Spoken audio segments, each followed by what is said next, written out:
Wow, what a flipping week I've had.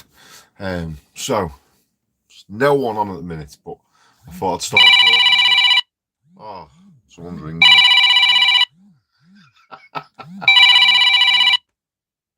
Hopefully, he won't ring back again. No one's on at the minute, but for the benefit of the people that are watching this on the replay, I may as well start talking to you now because people have been messaging me, emailing me, texting me, Facebook messaging me saying, "Are you okay? Where have you gone? Have you jacked YouTube off? Have you packed in?" But no, I haven't. I'm all right. I haven't packed YouTube in. I've just been poorly, and I've got a few interesting things to tell you about the jobs that I'm on. But basically, I haven't gone anywhere. I've been wrote off. I've had like the flu, which, to be fair, I mean, I'm a bloke who just carry on working through the flu and stuff. But oh my word, it wiped me out. I've been in bed. I've been absolutely cabbaged. Not, I've just been felt lethargic all the time. So anyway, yeah, I've just been sleeping. That's where I've been. Ian Davis, hope you're feeling better, bud. Hey, I'm literally, I'm still ill. I don't seem to be getting better. I'm just knackered. But I'm about to carry on working.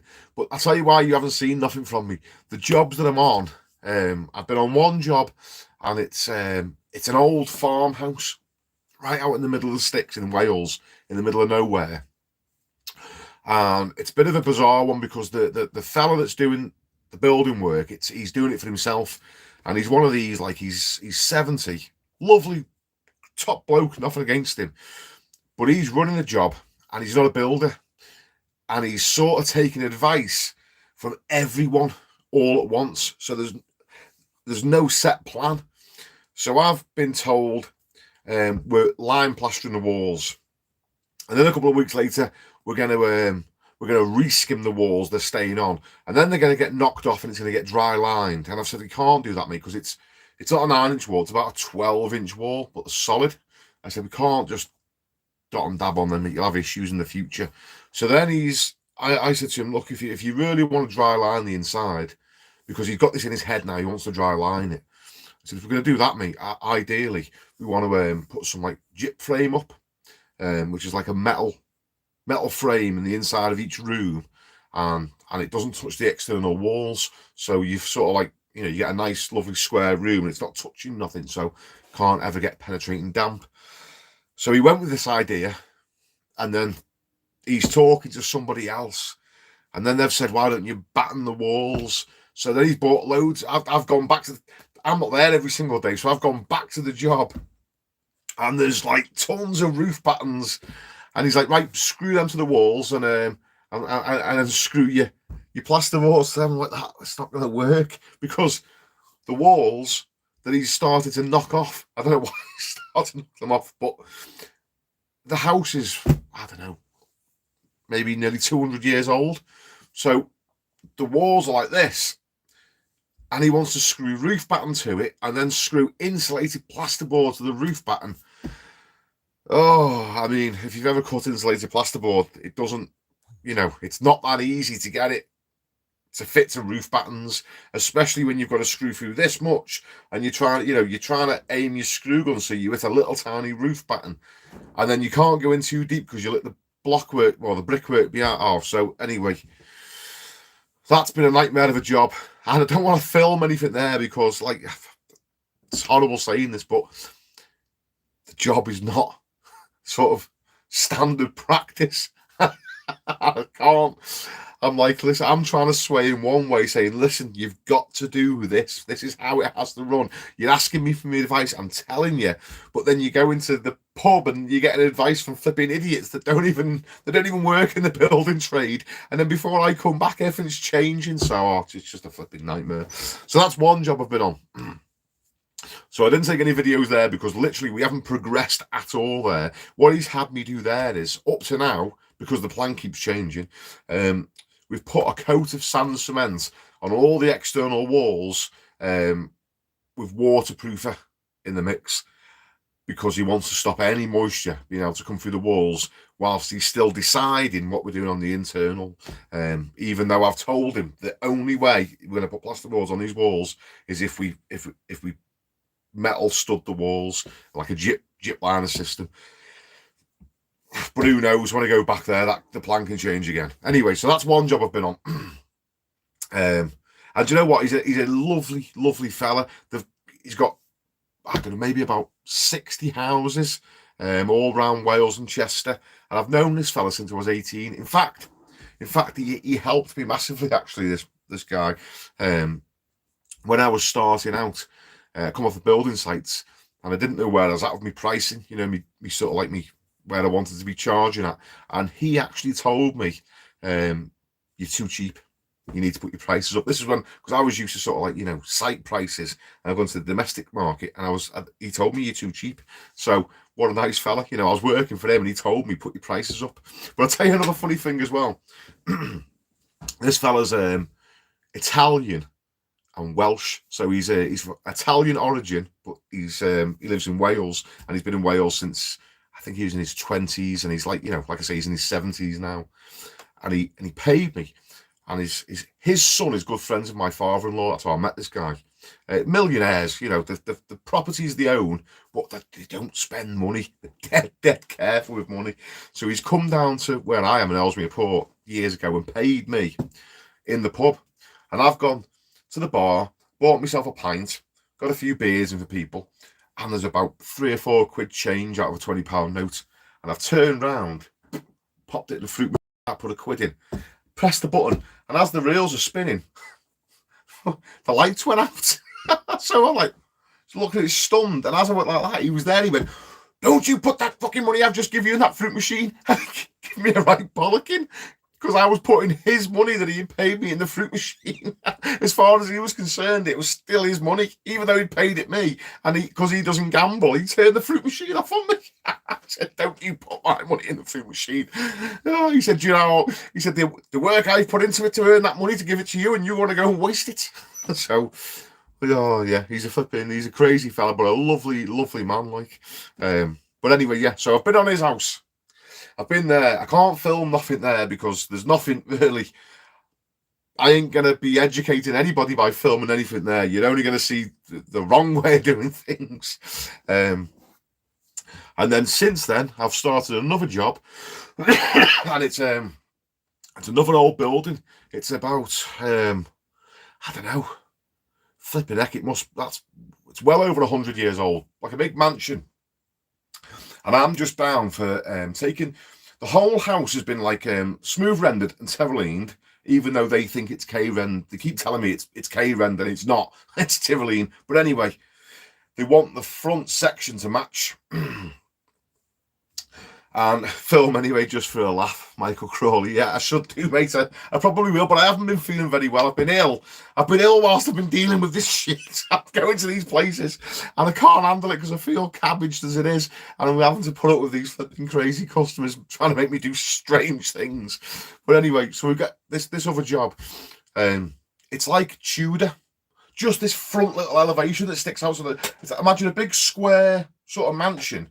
And then the very front part, there's like in the centre, there's like a big bit that sticks out. It comes out about 2 meters, and it's about 5 meters across. And it's got all this like Tudor timber work in it, you know, and then the render in between it. And all the timber's rotten. So I'm down for taking all the timber off and all of the render off and redoing it. And at the present moment, we're in the middle of that. And what the lady told me, that the window fitters told her that the cladding it's only stuck on, this timber work is only stuck on, it's just for decoration.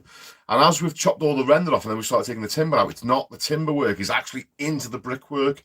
Now I'm sure it's not structural, it's not supporting anything, but it is actually built into the brickwork. So as I'm taking the timber off, there's about that much where it's sat into the brickwork that now I've got to either put bricks in or fill it up or do something with. But we've been there for a couple of days, and there's not much I can show you there because we're literally just unless you just want to see me chopping render off. And I'm being surprised that I'm like, oh shit, this is in the brickwork. What are we going to do with this? Because the other exciting thing with it is all this timber work that's in the brickwork, it goes around the windows, so each window's sort of like, encased in this timber. And the window fitters that have put the new windows in have screwed it to the timber. So there's certain parts where I can't take the timber out because the flipping bay windows attached to it. So I've got to figure out a way of basically taking a bit of timber out, putting longer screws in, or maybe brackets. Oh, there's all sorts of crazy shit going on. So that's where I've been anyway. That's why you haven't seen much of me, because I've been ill and I've been on 2 jobs that basically are just, I don't know what to film because they're like, I don't know. It's just bizarre stuff I'm having to do. So anyway, I just thought I'd let you know what's going on. So whilst I'm here anyway, how have you all been? Let's just see. I'm just have a look through some of these comments. Ian Davis, hope you're feeling better, bud. Thank you, Ian. Still a little bit ropey. Alex Evans, sounds a nightmare. Yes, 100%, mate. Oh, I mean, I should film it just for a laugh. It's flipping crazy. Paul G, really enjoy your channel, Kurt. Great tips and really like the Scouse humour. Cheers, mate. Not a Scouser, by the way. I probably, from wherever you are in the country, I probably sound like a Scouser, but I'm not a Scouser. I'm close. I'm close to Liverpool. But to be fair, mate, Scousers call us woolly-backs. So, fuck up, I'm not a Scouser. John McDonnell, my mate plays solid walls, sparks chased, and John McDowell, my mate plays solid walls, sparks chased and infilled with bonding, sucked moisture through, damp patches around the sockets. Yes, that's it. Yeah. That's the thing. When you've got a solid wall and you put a gypsum-based plaster on it, it draws the moisture through from the outside, and then you get like they're not like damp, but they go dark. The patches go dark. They are damp, you know what I mean? But they're not like it's not like rising damp, but they definitely do go damp. So you can't put gypsum plaster on a solid wall, unfortunately. So yeah, that's why we're sort of putting sand and cement with waterproofer on these walls. But it's a bit pointless because I still wanted to put the gyp line. I don't want to put anything. I don't want to put any plasterboard on these walls. The only thing I would possibly consider doing is if you wanted to float the walls straight again with sand and cement, which would be lovely. I would love to make a video on like screeding walls for you on this job. It'd be ideal for it, but he doesn't want it. He's determined. He's got his heart set on having insulated plasterboards. So he wanted to get a grant for the external wall insulation on this place. He's got it's like a flipping massive farmhouse in about 10 acres of land that he's bought himself, because he's always wanted to live on a farm. So this is like out in the sticks in Wales, so it's basically in the middle of nowhere. There's no phone signal. There's just nothing, and yeah, just me in a flipping cold, damp house, clashing heads with this fella that wants me to do stuff that I know won't work. Azzy, I don't know how you can be like that when you've been ill. Oh, mate, listen, thanks, mate. I try my best. That's why you haven't seen much of me. So today, because I've been ill, loads of things have sort of started backing up. Loads of jobs. I was meant to go to Manchester today and go and see a fella. Didn't get round to it just because I've been that sort of busy trying to tie up all the loose ends of stuff I should have done through the week. I haven't had a chance to do anything, and it starts piling up, so I'm just trying to work my way through everything now. I've sort of been running around today helping me dad, but we have to keep that secret. my missus, she's had to work today. She wanted me to have the baby while she went off, but I've had loads of things to do. And one of the things, my old fella wanted some flagstones picking up from Runcorn, so I've had to go over there in my old pickup truck, which takes me forever because you can run faster than it, to go and pick these flagstones up for him. Flipping 2B3s, big, council concrete ones that are about that thick, and my dad can't lift nothing. Like he's sort of buggered, so I've had to carry them all. But it's all had to be like a secret mission because my missus wanted me to have the baby, and really I've been sneaking off to help my dad, which There's no money involved in that. So it's like, well, no, he can do it himself. So I've had to, you know the score, don't you, when your missus is giving you that because you're flipping helping family out and she wants you to be out earning money. So, anyway, that's where I've been today. Let's see. And people think all we deal with is a quick skim, Lee Gorman. Yeah, mate, flipping. Do you know the mad thing? Someone that had a little bit of knowledge would probably just go in there and just dot and dab the walls and get paid, and that'll be the end of it. And he'd be happy, and they'll be happy to get paid and solve the consequences. But sort of when you know what's involved and what the complications are, and you sort of feel obliged not, to make sure that these things are okay. So I'm sort of like going against what the customer wants, telling him no, we can't do it. So he's not happy, I'm not happy, and all I've got is his best interest at heart. So it's like the more you know, the more problems you come up against. If I didn't know, if I was ignorant, life would be a lot easier. I'd just do the job how he wants it and get paid. But, flipping heck. Zazzy, I'm sure your wife won't know. Well, the good thing is, mate, she's sick of listening to me, so she won't watch these videos. So she'll never know. It's just between me and you guys. And I've been out helping my old fella. And the deal is as well, when I go out with my dad, it doesn't matter what we do, he's determined that whenever we finish, we have to go straight to a pub and he buys me a pint. So that's been quite good as well. I'm going to have a pint with the old man. Flipping crazy old bastard. Talking of beer, anyway. I'm just going to crack a can open whilst I'm there. Seeing as I've been out doing a bit, I feel like I deserve it. So, that's why you haven't seen much of me anyway. So, whilst I've got you anyway, lads, I just want to let you know what's been going on while I haven't had any videos out. But whilst I'm here, if there's anything I can help anyone with, then fire away. And I'll do my best for you, because it's, what time is it now? Half 9. I'm going to go to bed shortly, so... that's all the payment you need. Do you know what, mate? To be fair, my old fella, I love the bones of him.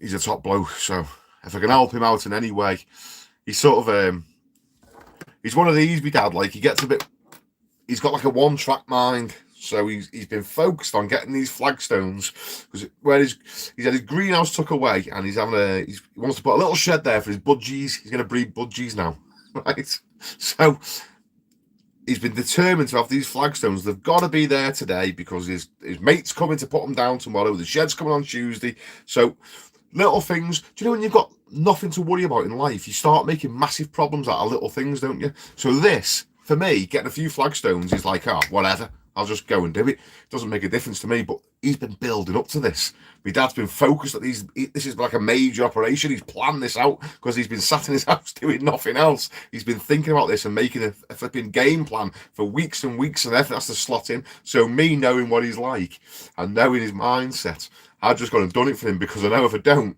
his missus will have a flipping nightmare of a time listening to him because all his plans gone wrong. So I just went and did it to help him out. Let's see, what have we got here? Matthew Boast. Kirk, do you do much work in old terraced houses? Yes, mate. They are the bulk of my job here in Blackburn. I'd love to see some videos on these, as they have all kinds of challenges. You're right, mate. Do you know what, Matthew? I was up in Blackburn not long back. So if you know... You've probably seen Half Time, the sachets of Half Time. The fella that actually created that stuff lives in Blackburn, and we nipped up and rendered the back of his house for him. I tell you what, mate, what a funny place that is. I'll tell you the funny story actually about that place. So in when we're up there in Blackburn, we're doing the job, we're rendering the back of his house, and we've gone off for dinner. And we've got a bite to eat. And when we come back, this scaffolding he's had set up, it's been done by one of his mates. And it's a sound job. It's spot on. But it's not... How can I explain it? It's all right. But we've put these little brackets on so we can get higher on the scaffolding. So we've sort of like little gallows black brackets that clip to the scaffolding tube so you can just get a couple of feet higher, if you know what I mean. So the scaffolding's set about 10 foot away from the soffit, and we've put these like little brackets on the tubes so we can get up about 7 foot away. But obviously there's no handrail on the back of them, and there's only 2 planks on them, so it's a bit dodgy, if you know what I mean. So anyway, we've come back after dinner, and as we're on our way up the scaffolding, I've looked down, and there's this old fella, right, and he's an Asian boy, and in Blackburn there's a very big population of Asian people, and he's there. He's got the full white robe on, he's like completely white like that, and his coat on, and what have you. I think he had like a little white hat on.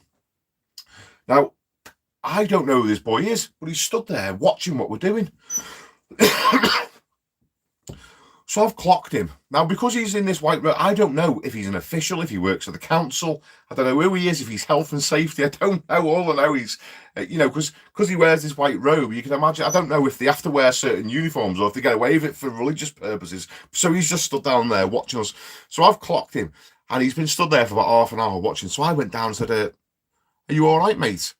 And he said, yeah, I'm interested in what you're doing. Can I come and see? So I thought, oh, fucking hell, health and safety or something, this fella.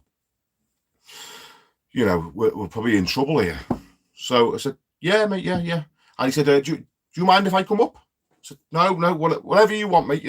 I'm sort of trying to keep him happy, make sure, the job doesn't get shut down, because I'm thinking this guy's definitely from the council, he wants to see what's going on. And so he's asking us what the scaffolding is. This safe, is it? Yeah, yeah, it's all fine, mate. So he comes up on the scaffolding, he's looking what we're doing. And he turns out, I thought he was from the council. He wanted his house rendering, and he's up on the scaffolding with us, and now all the lads are all sort of shitting themselves because they think we're all going to get shut down for health and safety because we're on these little flipping higher up brackets. And this fella's just a nosy old fella that wants his house rendered. I was like, come on, beat it, get out of here. Oh, flipping nuts, man. Blackburn, it's a great place, but you got a great community of people around there, the flipping nutters who just turn up on your job and climb up your scaffolding.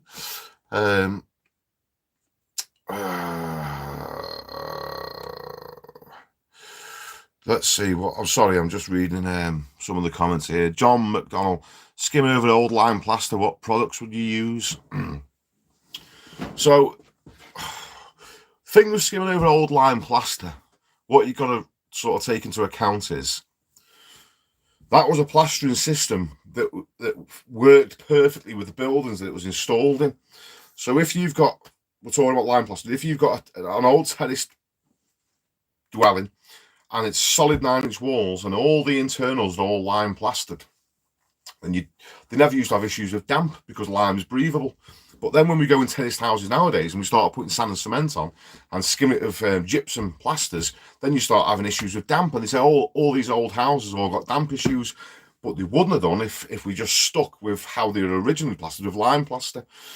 It's now because we have no ventilation, no circulation of air, and we're using products that basically hold moisture.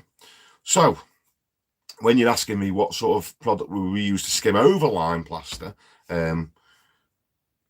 the standard way that you do it is just, PVA it, SBR it or whatever and skim it. But what you've got to take into account is there may be issues further down the line. If that lime plaster is in place and it's a solid wall, there may not be a damp-proof course. It may have never had a damp-proof injection and the lime's been fine because it's been doing what it's supposed to do for years and years. Now it's getting a bit old and tatty. You come along and skim it and it looks lovely, but then a couple of months down the line, you get flipping rising damp showing through because now your gypsum plaster's holding onto the moisture, whereas the lime would have breathed. So, I mean, you can do whatever you want, but you've got to take into account that you may create more problems further down the line. Ideally, I'd love to say, skim it with lime, but I mean, fellas just don't feel comfortable using it, even though it's actually easier to use than the multi-finish and board finish, because if you don't get gauge stuff, if you just get normal lime, it takes forever to set. So you've got 2 days to travel it up. But anyway, there's a company out in Wales that do lime finish. I can't think of the flipping name of it off the top of my head now. But no, well, I'm like flipping banging my head against the brick wall, the lime though, because no one wants to do it. Everyone just wants to go and buy a bag of multi-finish and skim things, don't they? So it's just how it is these days. Right, let's go here now. Paul Connigan. Hi, Kirk. Do I have to SBR the wall before putting board adhesive on? Cheers. So, no, board adhesive will stick to brickwork and blockwork. If you've chopped render off the walls, if you chop sand and cement off the walls or lime off the walls or whatever, and the walls are dusty, SBR and PVA will only sit on the surface of the dust. So if you've got a dusty wall that you've knocked off, you've got a few options. I would brush it and wet it before I put the adhesive on it. Damp it down, or another option is to put stabilizing solution on it, but brush as much of the dust off first, and then at least you'll have sort of like a good solid firm background, because some of these boys might tell you they've put adhesive on a wall before and it's been hacked off. They put adhesive on it and the adhesive just sticks to a load of dust and just drops back off again. Or you stick your board on, you're trying to tap it back and the whole thing is just stuck to nothing because all the adhesive's done is stuck to dust. So soak the wall first before you put your adhesive on it. Really wet it down with mist on a hose pipe, brush as much dust off it, damp it down, or put a stabilizing solution on. The only reason you'd ever have to seal a wall before you put dry wall adhesive on is if you're going over paint. Dry wall adhesive sticks to absolutely everything like shit to a blanket apart from paint. You dab a painted wall, and when it sets, literally the joiner will come along, try and put skirting boards on, and the dabs will just start popping off. I learned that the hard way when I was about 20. I did a massive wall up in Puddington in this old in this stable house. Yeah, and anyway, I dabbed it all, thought it'd be great, and then next minute, I was pushing the wall like a couple of days later, I was on other parts of the house, and all the dabs were all tapping, they'd all come loose. So I'll tell you the way I got round it as well. We got some props, and we got some timber. Now, this isn't textbook, so don't start calling me a cowboy. I'm just telling you how I got round it. When I learned the hard way, this is what I did. I put some timber against the wall, and I got some props off another wall so that the wall couldn't move. We propped the wall, props going across, like those the grippy ones, like, that extend out against bits of scant, and we pinned the wall back solid, and then I drilled holes all over the wall, just little holes, every like square foot, and put expanding foam in there. I just blew all the back of the boards with expanding foam, and the foam sort of stuck to the boards and stuck to the wall, and it just held it all solid again. I mean, there's probably going to be loads of people saying how much of a cowboy I am now, but I didn't want to take it all off again and skip it all and start again. So we just foamed them back on, and to this day it's still sound. I know the fella, and it's sound. It worked. He knew what had happened as well. He told me. He had a joinery firm called, what was the firm called? You can Google these guys. Waterford and Freeman. And what they did is they used to make these like, well, they still do. It's like top of the range kitchens that they send to California and all this. The fellow whose house this was. And it's like paneling. So when you used to see all the old plaster moldings, these fellas do all this with timber, like MDF, and they make bespoke kitchens. They fitted out Rod Stewart's kitchen. They fitted out loads of famous people. And what they do is they make all this stuff in Manchester, put it in shipping containers, send it off to America, and they send fitters out there to go and fit kitchens for, these flipping multi-millionaires. And then he has me in his house dabbing walls that are flipping popping off, and we have to sort of like bodge them back on again. But he was a good sport. He understood what had happened, and we found a way around it. But anyway, so what have we got here now? Let's see. Smokes. All right, mate. Been looking to buy a best broken laying on trowel, mainly for rendering. Been told a perma-shaped Marshalltown is the best option. Would you agree? I like Marshalltown trowels. I use Marshalltowns myself. The perma-shape, I find that they are very curved. So you want your trowel to be curved the right way. I find that perma-shape are literally, I would say, they're too curved myself personally. The ones that I've seen, I mean, I haven't seen every single trowel in the world, only the ones I've had. And the couple of perma-shapes that I've had seemed very curved. So I just use a normal carbon steel trowel. I don't subscribe to all this. That's a cement trowel, that's a finishing trowel. You know, a trowel's a trowel. An extra rivet. The cement trowels have an extra rivet. That's about the only difference I've found. As soon as they're broken, they're all the same to me. So I wouldn't worry about it, mate. I'll get anything Marshalltown and make sure it's curved the right way. If you wanted a little bit less of a hassle, then go and get yourself a stainless steel trowel. Although carbon steel doesn't take much looking after. If you listen to all the people on the internet, they say they're going to do all these fancy things with carbon steel. They're going to wrap it in an oily cloth and dry it off every day and put WD-40 on it. I've got a carbon steel trowel and I literally do nothing. Like now, you know, I haven't used it for a couple of days. It's been sat in its little box because we've been chopping render off. So I know when I get it out of my toolbox, on the bit that hasn't got a patina on it, like it goes like a dark colour, doesn't it? The metal, carbon steel. The bit that's like still shiny metal, that'll have surface rust on it. And all I do before I use it, I just rub it on the wall. And end of. The rust's gone, and then I skim with it, and there's absolutely no issues with it whatsoever. I don't put any WD-40 on it. I don't wrap it in a rag. I don't do anything. I don't dry it off when I finish with it. I just use it. So go and buy a Permashape by all means, mate. But anything that says Marshalltown on the side of it, as long as it's bent the right way, I'd be happy to use, mate. So if it saves you a few quid. Let's have a look. Eddie Gilks Kirk, can you do a video on plastering a ceiling in 2 halves and blending in the join? Thanks. I can do, mate. Yeah. I don't often blend things in because I can normally get things in one go. But I understand that this would be quite useful, so I will do a video on blending in. But basically, mate, if you go in any of your videos and look at patching, it's just the same principles. I just literally, when you put say you put one half of the ceiling on and you're going to put your second half on and you blend it in, if you can do it the same day, all the better, because the first half's still wet. It's, well, not wet, but it's still damp. It's set, but it's still damp. So there's literally no suction from it. So it makes it super easy to blend in the same day. If you come back a couple of days later and it's had time to dry out, then you have to soak the joints. You can PVA it, but it can tear and stuff. The PVA can turn off. So I prefer to just use water and soak it.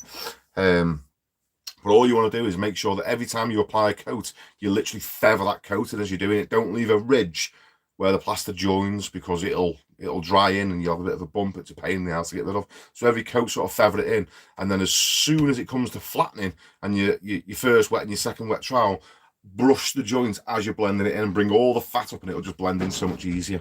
But I will do a video on it, but it's basically the same principles for when if you go on any of my videos for patching, you'll see me doing it. Same process, mate, just on a bigger scale.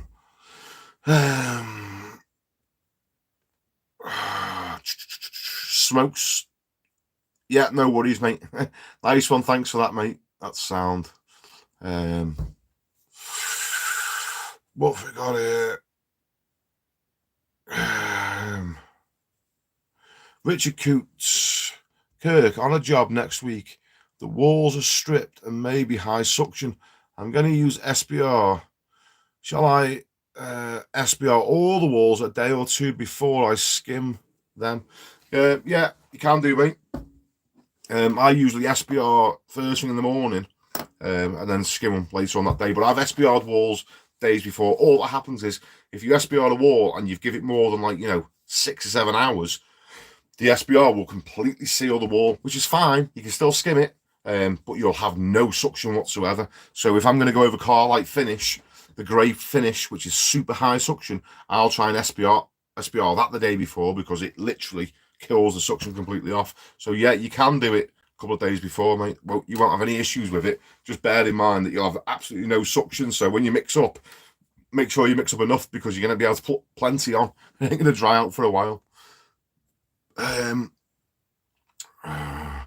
Craig Meadow, sorry, just joined. Did I miss where you have been?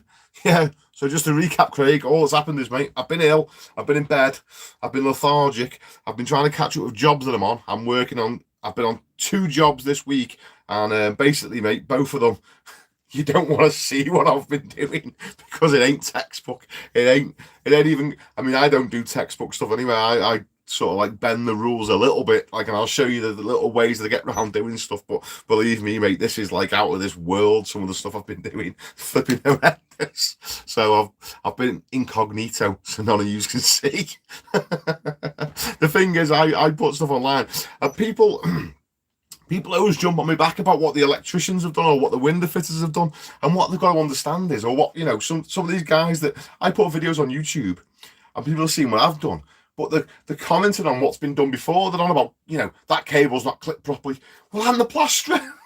What do you want me to do? I mean, if I go around pulling every single fella I work, pulling all the other jobs, I won't get any work with anyone. They'll be saying, fucking get rid of him. Moaning bastard. All he does is pulls and slags everyone else's work. So, yeah, there's some things like, you know, I look at what other tradesmen have done sometimes, and I think to myself, flipping that, mate.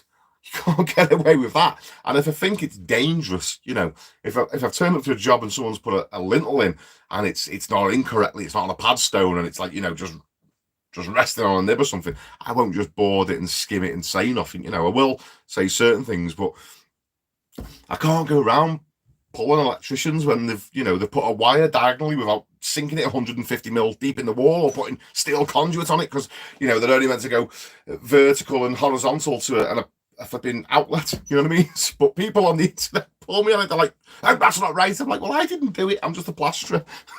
So anyway, I'm going off on a tangent, aren't I? Have we got any other comments here? Sorry, guys. I'm just looking through if there's anything I've sort of missed out. If anyone's asked me any questions and I've just skipped over them. Hi, Kirk. This is Simbrit, yeah. Hi, Kirk. Is there a way to finish outside render sand and cement to a texture finish without doing pebble dash? Yeah, you could stipple it. You could stipple the sand and cement, mate, if you wanted to. Just make sure you get your suction under control with your scratch coat, plenty of waterproofer, so it stays nice and wet. In the top coat, don't put any waterproofer with lime, but if you use lime in your top coat will be nice and fatty, and you get a nice stipple on it. But remember, you cannot mix waterproofer, and you'll probably use hydrated lime. Hydrated lime will just make the stuff nice for you to use, a bit lighter, a bit more fluffy, and a bit easier to put a stipple in it if you want to put a texture. Or if you're dashing, I like to use hydrated lime, because it makes the background lighter, a lighter colour. But never put waterproofer in the same mix that you put in hydrated lime. You can put it on the scratch coat, you can have it in different coats, that's fine, but you can't mix waterproof and lime, because you've got two products doing the opposite to each other in the same mix. So if you read the back of a tub of waterproof, it'll tell you that anyway. So AJ Bubs, what do you think about Venetian Polished Plaster? A fad or a good earner? I bought all the gear, mate. I did a little bit in my house, and I was made up with it because I did it, and it looked great because I got the desired effect. But it's funny, isn't it, when you're a plasterer, you sort of appreciate plastering work because you know what goes into it. So sort of like, you know, you go to these old buildings, and I'll be looking at the old cornice work and stuff, and I'm there really loving it because it looks, you know, I know what's involved in doing it, but no one else gives a toss about it because they don't appreciate it. So I liked the Venetian plaster that I did, but my missus didn't care. She just thought it looked tacky. So I mean, I've done it, I can do it, I've got the gear to do it, but I never get asked to do it. Yeah, I don't know, mate. I don't know. It's all down to personal taste, isn't it? So it's good if people want it, but I never get asked to do it. So John McDonnell, Sparks and their zones, lol. I know, mate. Tell me about it. I'll tell you an interesting thing as well. I don't really don't tell anyone this. So between me and you guys, keep this a bit of a secret.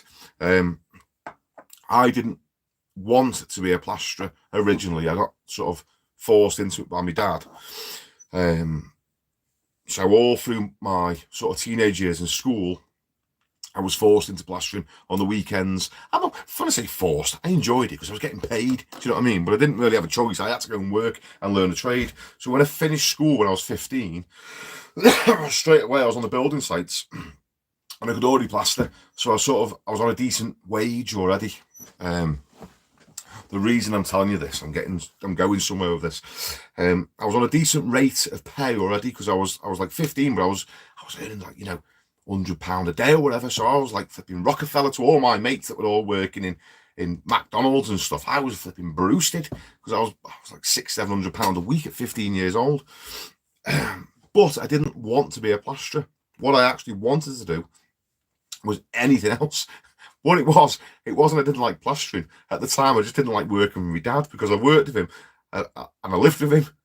So anything that sort of like happened in work, went home, a few pints, and it all kicks off, doesn't it? You can't really imagine living with your workmates 24/7 and your dad, so they feel like they've got a right to flipping give you a good idea whatever they feel like. So it wasn't that I didn't like plastering, I just didn't like working for my dad. So anyway, the reason I'm telling you this is I went off to college and did me City and Guilds as an electrician. I did me 236 part 1 and 2 as a spark. Shh, don't tell no one. Because it comes in quite handy. I never want to work as a spark, and the reason I never followed it up and went off as an electrician was because I was getting paid so much as a plasterer already at 15. I didn't want to then. Well, I was, by the time I went to college, I was 16. I had to wait, get my national insurance number and all this so I could get the college course and all this crap. But anyway, I didn't want to then go and be an apprentice as an electrician and my wage to go right back down again to, apprenticeship wages because I was already earning decent money. So I never followed the electrician stuff up. I never went and worked as a spark. I just sort of did the college course for it. So I understand it and I know how to do it all. And I've sort of kept up to date a little bit. I've got a mate who's an electrician and he just lets me know different changes with the regs. And, I did it when it was the 16th edition. Things have changed a bit since then. But it comes in handy because I'll go to jobs and the customers have basically been blagged by the spark. The spark said, oh no, we can't do this. That's had to go there and this has had to go there. And I'm thinking, no, mate. You might be able to pull the wool over their eyes, mate, but I know. But sometimes it's best just to keep your mouth shut and just do your part of the job because you get involved and the next minute you're doing all sorts, you're roped into doing all sorts. So, right. Right, let's see. Craig Meadow, I fully understand. I started plastering when I was 14 in 1994 and saw everything you can imagine. Live in Canada now, and I've loved watching you and seeing it again. Craig, mate, I'm flipping 100% jealous of you. I would love to go and just start a life somewhere else apart from here. I love my life here, but I would love to go and uproot, and go and move to Canada, to the States, to flipping anywhere. I'd love to just go and travel and see a bit more of the world, mate. I always say the same thing. I've spent my whole life. The world's this massive place. And I've spent my whole life scurrying around flipping Ellesmere Port, flipping. I have quite a nice life, we've got nice things. The missus and kids have a great life. They're into the horses and all that, so we're doing okay. But I just think, look at the size of the world. Why am I here? We should be in Australia. We should be in New Zealand. We should just go and live somewhere else. But my missus, she's a proper home girl. She won't leave the family. She won't leave the horses. She won't leave nothing. So here I am. I won't leave her, so I've got to sort of stay. I do love the bones of her, so I'm sort of tied down. If I was a bit more ruthless and I could just jib them off and go, I mean, there's some fellas just leave their missus and kids, don't they? They're not asked. I don't know. The thought of not seeing my missus and kids flipping crushes me, so I just couldn't do it. I've got to stay with them. Shodan Dragon. What is the best way to get faster? Good question, mate. What is the best way to get faster? Here's my advice, mate. Slow down. Slow down and focus on your technique and think about every single thing that you're doing. So this sounds like fucking nerdy, right? This is like, you're going to think I'm sad now, but I used to lie in bed and I used to read books on plastering. I've still got them all here. I used to lie in bed and think about plastering and techniques and how to do things more efficiently. And my advice is slow down, pay attention to every single thing that you're doing, every stroke of the trowel and movement. There should be a reason behind it. If you watch when I skim on my videos, even when I don't think about it now, I don't go over anything too much. I'm not sort of farting around with the same bit of plaster. I know exactly where to put the pressure on the trowel. If there's a line in it, I'll ease off the pressure a little bit on the second stroke so it doesn't leave a line. And, you know, just slow down, take your time, and do everything as efficient as possible. Slow is smooth, and smooth then becomes fast. So that's what I'd say to you, mate. Pay attention to what you're doing. And you'll start to get quicker and quicker. And also as well, try and make it a game of yourself to not drop any plaster. Like literally, just try not to drop any. I don't drop any on purpose, like, because it's less cleaning up to do. So it's more efficient. You're not wasting any plaster and you haven't got to do any cleaning. So literally, you know, take your time not to overload your trowel. If you're doing ceilings, don't have too much on, and pay attention to where you stop. If your trowel's still loaded, you can't stop because it'll all slip off the back. So, you know, just think about everything you're doing. And yet you'll just get quicker, mate. I don't even move fast. I mean, I'm not a fast plasterer now. I used to be rapid. If you guys could see me when I was 18, 19 on the building sites, I was like a flea, you know what I mean? It's just now I'm just a fat bastard. But I can get it on the wall quite quick, but not because I'm moving fast. I don't move quick. Everything I do is just for a purpose. So I'm not wasting energy, if you know what I mean. So it happens quite quick. It's mad. I used to have to go like the clappers to get 3 bags on. I'd put 2 bags first coat and then 1 bag for second coat. If you're new to this game as well, pretty much whatever you use for first coating, you're going to use exactly half for second coating. That's if you're 2-coat plastering. You know, some fellas just 1-coat stuff, but I always like the 2-coat. So whatever you use for your first coat, if you put 2 bags on, you're going to use 1 bag to second coat, to give you a little clue if you know when you're mixing up, if you didn't already know this. So what I used to do was 3 gauges a day on site, and each gauge I would just keep putting on until I've used 2 full bags, and then I'll have the 3rd bag mixed me. I put that on, and then sometimes we'd have another half a bucket. I just throw a few more walls on as well, because you've always got a bit more time after your second coat. You don't have to start flattening straight away. You do have a little window where you can put a few more bits on. You know, 1 coating if you wanted to throw some bathroom walls on. But it was always I was always putting on 2 bags, second with the 3rd bag, 3 times a day, 9 bags, and I used to have to go out the clappers to do that. Now, because my technique has been sort of perfected, I can comfortably, it looks like I'm not working, put 3 bags on without breaking a sweat. Whereas when I was younger, you know, I was going over the same bit too much and all the rest of it, and, you know, just making it look harder than what it has to be. So, yeah, there's my advice for you, mate. Take your time. Let's see, what else have we got? Adam Williams. Hi, mate. Started labouring for a construction firm a year ago. Learned how to skim in my spare time on my house. Now skimming in work. You think I should do a plastering course, or can I learn on the job? If you're... don't want to slag any plastering courses off. Because I know lads that have been and done plastering courses. In my opinion, a plastering course is good for showing you the basics, how to get the stuff off, the simple thing, getting it off your handboard onto your hawk, or the Southerners. Getting it off your hawk onto your trowel, that's a little skill in itself. Mixing up is a little skill in itself. All these little things, plastering courses are great for teaching you all that, for getting the basics down, sort of, so you know what to do, and giving you a little bit of confidence to actually do it. But I would say if you're already at that point where you're already skimming walls, mate, then you will progress a lot faster just by yourself. You know, watch a few of the videos online, read as many books as you can. If you can work alongside another plasterer, get someone in with, you know, jump in with someone, just offer to work for free.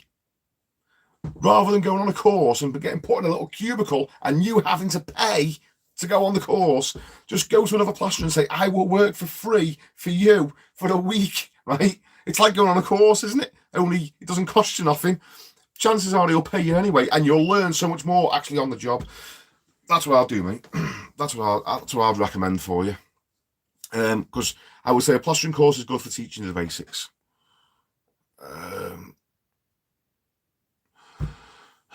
Jamie Johnson. Yes, 1-1 Kirky J. I'm assuming it's Jamie Johnson from Fortress Windows. If it is you, mate, give me another comment so I know it's you. Richard Coots. Kirk, have you ever noticed the colour of skim fully dried out, a slightly different colour when using flexi trowels compared to just steel? I've noticed I like the carbon finish the best.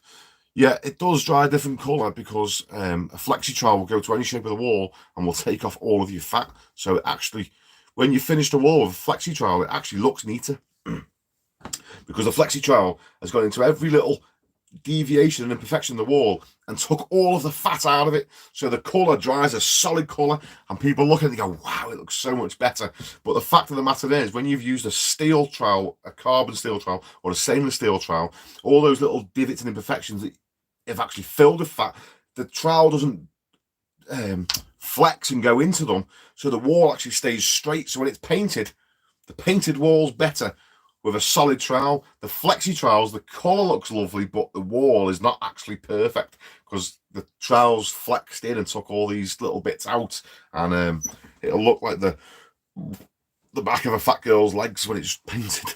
Sorry for any fat girls watching. Do you know what I mean? Or like cellulite all dimply, that's what it'll look like. Or a fat man. Have to be careful, don't you, on the internet? Get the fucking the PC brigade after me saying stuff like that. Jorex Gym, evening all. Where's the name from, Jorex Gym? Or don't we want to know? Craig Meadow. I'm blessed, mate, a lad from Wigan, and I design multi-million-dollar homes now. Flipping heck. Fair play, mate. What you should do, mate, is get the plastering work and sub it out to me. AJ Bubs, have you done much tape and jointing, big abroad? Tape and jointing, I've literally done one job tape and joint, mate, in my whole life. I didn't like it, and I could see the advantages on a massive area, like if you had like hundreds of meters. But I feel like by the time you've sort of jointed it and sanded it and all the sort of maybe because I've only ever done it once, I was probably shit slow at it. But I felt like by the time I'd done all that, it would have been just as quick for me to skim the room. But I could see on massive areas like in airports or something the advantages of it then. But tape and jointing houses, I personally would say it's not much slower to skim them, and your walls are like, they're a bit more solid, aren't they? A bit more dense because they've got like a layer of finish, so they take knocks better than if it was just paper, just plasterboard. So, but yeah, I don't know. So I'm not knocking it. I'm not knocking it. It's just not something I've ever really got into doing. Jamie Johnson, Kirk, tell everyone why we call you Dijon, because you're mustard. Cheers, Jamie. Do you know what, mate? The amount of people who got flipping little nicknames for me. Years ago, I used to have like a set rate. I wouldn't go and do anything for less than £200 a day for 2 ton, and I was kind of a bit of weight then, and this builder he worked for, all he kept calling me, and all the customers, he kept telling them my name was 2 Ton Kirk, the cheeky bastard. So everywhere I went, that's 2 Ton Kirk, and it was because I wanted 200 quid off him. They all thought it because I was fat. Smokes, yeah, 100%. Just focus on your technique, and the speed comes naturally. That's it, mate. That's all it is. We used to laugh on the sites. I used to tell the lads that worked with me, they worked with me, not for me, that plastering's like a sport. We like the athletes of the building game, So used to G them up, get them racing who could skim the most. they'd have little competitions between each other who could get the most on in each gauge and have him made up, because I'm like, come on, get another wall on. You can beat him, just put another wall on. And all the time I'm thinking, come on, baby. Shodan Dragon, cheers, mate. Great advice. Yeah, spot on, mate. Glad to help you. Oh shit! Wait there. My internet gone down. My phone's froze. Don't know if my internet's gone off. If you can hear me, give me a thumbs up. If you can still see me or not.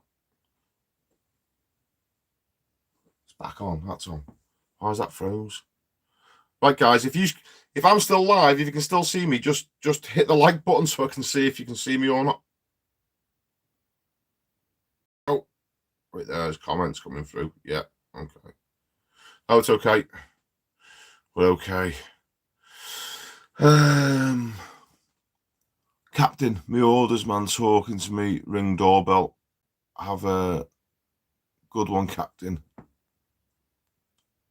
Oh, you got a delivery to the Ring doorbell. I'm on to what you're saying, yeah. Hey, tell you what, those fucking Ring doorbells are lethal, aren't they? I worked with this older fella once. It's an older plasterer, and he's a good mate of mine, actually. And we're working together.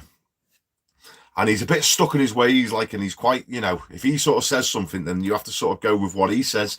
So he told the customer, we'll be round your house at 6 o'clock.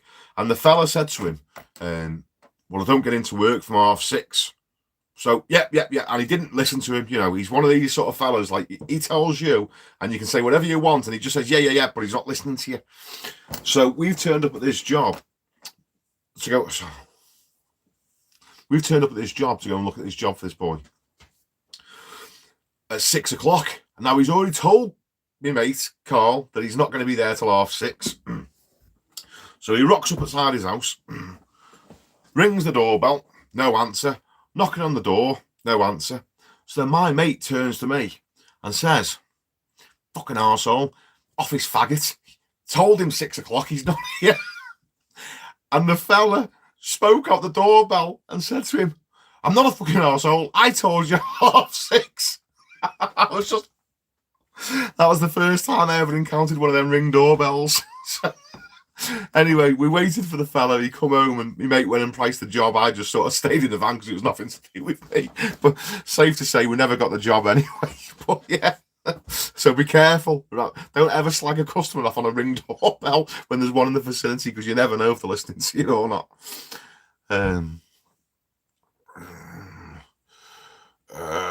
Smokes, any chance on how to make a mould to run a cornice? Yeah, do you know what, mate? We're going to get to all that. We're going to do running moulds and stuff on the channel. I'll be doing a video on it. Really, I never get asked to do it. And when I do, sort of like, because there's a bit of work involved in it, and people get the cost of it, they don't really want it because of how much it costs to do. So I always end up... Sorry, I'm still flipping ill, I always end up, putting this flipping box stuff up, flipping British gypsum's crap. You stick that up instead. But running cornice is something that I'm quite passionate about. So I think I'll be doing my daughter's room soon. My eldest daughter, who's 20, her bedroom's due to have new wardrobes put in there. And I've put some cornice in there, but that's going to have to come down because where the walk-in wardrobes, not the walk, the sliding middle-door wardrobes, it's going to interfere with that. So I'm going to be taking that down. So it's only a little room. I'll probably do a video on running cornice in situ in there. I mean, there's two ways of doing it. There's fibrous plastering, where you run it down in a workshop and then go and fit it. And then there's the older way than that, which is like, running situ, where you put running patterns up around the ceiling and literally make it where it is. And I love all that sort of stuff, so I will do a video on that, mate, at some point. I don't know when. I mean, if my missus had a way, I'd be doing it tomorrow, but I try and sort of put off doing jobs in the house as much as I possibly can until they've fully reached the limit. Craig Meadows, did you ever use a safety sign cut down as a speed skim? Craig, no. What we used to use, mate, I've seen lads using the fire exit signs and all that, but I always had to be bigger and better, mate. So I used to go to the stores and go and get myself a cavity closer, because you can get them in all sorts of lengths. You can get them about 5 foot, 6 foot, whatever. And I'll put a cavity closer and I'd screw a piece of roof batten to it, and I'd take the blade out my floor scraper and attach the floor scraper pole to the roof batten with this cavity closure on it, and I'd have a massive, you can't see my hands, I'd have a massive flippy speed skim, So yeah, I used to do that, mate. But I used to see the lads with the safety signs all the time on site. Joe, you're not fat, that's just your wife's cooking. More of a her to love. Listen, I'm not dead fat, I'd say, you know. Just a little beer tank in it. It's just good living. I'm probably weighing in about 17 stone at the minute, which, to be fair, 16 stone I'd say is quite comfortable for me. I can sort of train quite comfortably and go boxing when I'm 16 stone. 17 stone, it's a bit of a challenge, like, you know. But I have been up to 19 stone in the past when I was sort of like doing a lot of weightlifting and powerlifting. But tell you what, fucking hell, trying to skim the bottoms of walls when you're 19 stone. You know, I could still get the meterage on, but trying to skim the bottoms, you have to hold your breath every time you go down. So I do need to lose a bit of weight, but because the little baby's been here, I just haven't really haven't bothered me ass doing any training. I've just been enjoying him, you know. The little fella, he's ace. He's a great little guy. He's 5 months. No, he's 6 months now. He's 6 months old now, and he's strong. The flipping hands on him. His hands are massive. You know, for a little tiny baby, he's got flipping massive big mitts on him, and if he gets hold of you, because he grabs me by the beard in the morning, he flipping like he doesn't let go. It literally, I pull off, and he's got little flipping wisps of hair through his fingers that he's managed to keep hold of, and yeah, he's a flipping great little fella. So I've been enjoying him, but I will be going back to the gym and doing a bit of training soon. I'll sort of look after my diet, stop eating loads of Indian food and drinking beer, I think is the key. Adam Williams, thanks, mate. Learned a thing or 20 from you. Adam, spot on, mate. It's what it's all about, innit? I learn stuff all the time, mate. You know, I don't think for 1 minute I'm like a guru of plastering. I'm always picking stuff up all the time myself. Little tips and techniques and tricks of doing things. I tell you, one thing that sort of gets me now. I'll put little videos out. I did a video on the California patch, by the way. I don't know if I did it as a short or something. But anyway, what it basically was a way of patching a hole in a board, in a plasterboard, with nothing other than another piece of plasterboard and a bit of a drywall adhesive. Not using any timbers or anything. It was like a little trick of how to do this patch. If you don't know what it is, Google California patch or YouTube it anyway. But I'm made up of this little thing because I'm like, that is a good little trick if you've not got nothing else with you. But people think that I'm sort of like recommending this is the way to fix a hole, and they go, no, it's better to use timber, it's better to do that. I'm like, oh, flipping heck. I know. The thing with plastering is there's hundreds of ways of doing everything, and I don't want to make videos for you guys on the same shit that you already know. I'm trying to show you different stuff, you know, interesting stuff, and people think that I'm trying to recommend like this is a better way. I'm like, no, it's just another option. I'm not a cowboy. I'm not saying go and do this. I'm just sort of showing you, because once you've logged it in your, you know, in your potato, then it's another little flipping feather to your bow, isn't it? You know, you could go to a certain situation and realize that you can't fit a timber in for whatever reason, and there's no way of getting around it. But then you go, oh, I remember Kirk showed us how to do the California patch. We'll do that because that'll work in this situation, you know. But then people start giving me loads of grief in the comments saying, "Oh, you're a cowboy. You shouldn't do it like that." I'm like, oh, whatever. I'm just showing you different ways.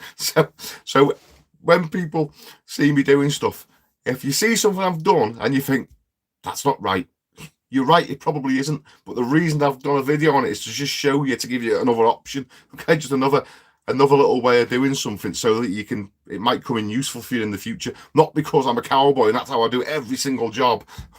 It's just you know what I'm trying to say, don't you? Brad Ransom.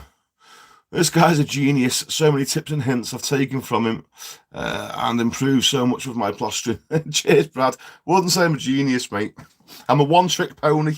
I know about plastering, so that's about, you know, it's not a genius. I've just done this same shit for 20 years, so you pick a few things up. Jorex Gym. It's a long story, mate. Not enough time tonight. I'm assuming you're telling us why you called Jorex Gym. Andy, glad you're back, buddy. Hope you're well. Cheers, Andy. I'm okay, mate. I'm man flu. I'm not going to sit here and whinge to you guys because I don't use the thing of my wet lettuce. I'm still feeling crap. I tell you all it is. I'm not asked about having a cough. Not asked about being bunged up and chesty. I've gone to, when you're self-employed, as you fellas probably 90% of you know, if you're in the game, you don't get sick pay or holiday pay. There's no pension involved. So when you're ill, you have to just keep working. Now, I'm not a lettuce. I've been to work. Flipping, I don't know if you can see this or not. I've got flipping knuckles that are off in different directions. I've had broken feet, all sorts of things. And you just have to go to work, don't you? It doesn't matter if your hand's the size of a balloon. You've still got to go to work and just crack on. So I'm not scared of a bit of pain and feeling a bit rough. I've had some hangovers, I reckon, that could probably kill people. A lesser man would probably die from some of the hangovers I've had, and I've gone to work. So I'm not a fanny when I say I've been poorly. I can handle being a bit ill, but oh my word, I've literally, it's like it's took me energy out of me. I go to the job and I'm like, I just want to just sit on the crate and just sit there like, ugh. So I'm not whinging because I've been poorly and trying to spin you a sob story to make you feel sorry for me. I've just had no energy whatsoever. I felt absolutely, I could have a 12-hour sleep and wake up and I'm ready to go back to bed again.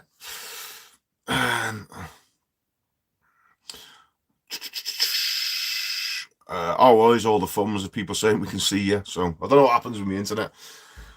I've sort of, in my little den where I am here, I've ran an Ethernet cable or an Ethernet cable directly over the roof of the house and down and in through the wall, and it's hardwired into the Wi-Fi box inside my house, which is hardwired into the telephone line. So basically the internet that I have in here, this is like a little bit of Wi-Fi from it here to my little router that I've got. But my internet takes priority over the house because I'm hardwired in, whereas everyone in the house, they don't know this. They're all like, they're all on their little Wi-Fi's in there. So my internet in here actually takes priority, but sometimes it freezes out a little bit and goes a bit glitchy. So, Ronnie Barker, Ring doorbell stories. Oh, flipping heck. Do you know what as well? I've been on jobs in the past and working away in the room, and I've clocked to put a little Ring doorbell in the room. I mean, if they wanted to watch, they could just come in. I don't mind an audience. I flipping film myself most of the time doing what I'm doing. But yeah, some customers put little Ring doorbells in the room where you're working. Or the old school way of doing it was, which we clocked onto, some people used to do it, was they put a baby monitor in there.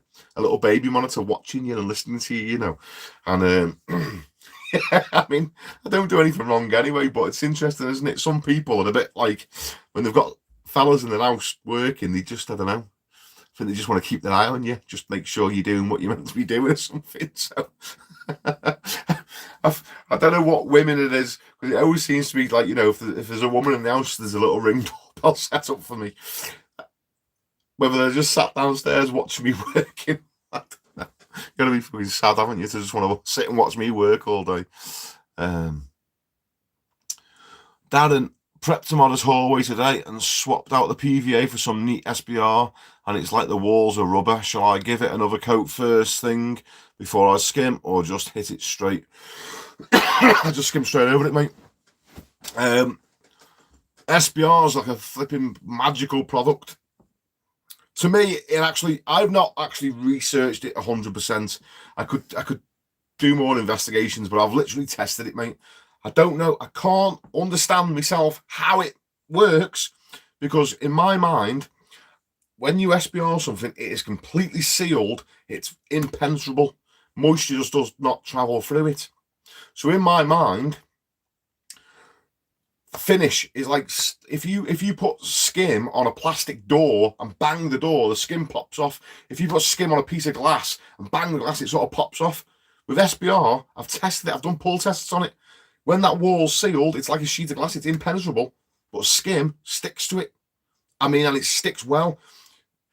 You can do a little test if you want. Put a bit of patch on a wall over some neat dry SBR and put some scrim in the finish and leave a little tail of the scrim hanging out. And when it sets, pull the scrim and see if you can pull the patch off, mate.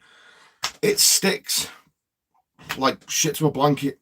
I don't understand it myself, but I know it works, and that's why I recommend it to you guys. It is absolutely fantastic. I've done tests. I've done little pull tests like that with scrim, with Blue Grit, Thistle Bond It, PVA over the years. Not all sort of like if if I'd done it all together, I would have done a video on it. But I do test the sealers that I'm using, and SBR, mate, is let me just turn this heating off. It's far superior, but it doesn't make sense to me. There's no key, you know, so I don't know. I don't understand how that works, but it does work. So test it yourself. But no, you don't need to. You don't need to go over it when it's tacky. And people always think as well that PVA, you have to go over PVA when it's tacky. Also, that is it's bizarre to me, because the people that write the directions on the back of the tubs, if you're sad enough like me to read the back of a tub of PVA, it tells you to plaster on it when it's tacky. But here's the thing, PVA is water-based, so once it's on the wall, you can go back 2 days later and it's completely bone dry. The minute you put wet plaster on it, the PVA re-emulsifies and goes tacky. So you don't need to skim over that when it's tacky either. You can skim that 2 days later, and the minute the plaster goes on it, the PVA glues it to the wall. But that's the funny thing with SBR, it doesn't do that. So I don't know how it's actually bonding the SBR to the plaster to the wall, but it does. It's fucking magic, okay?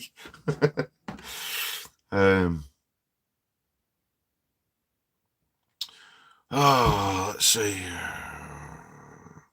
Smokes.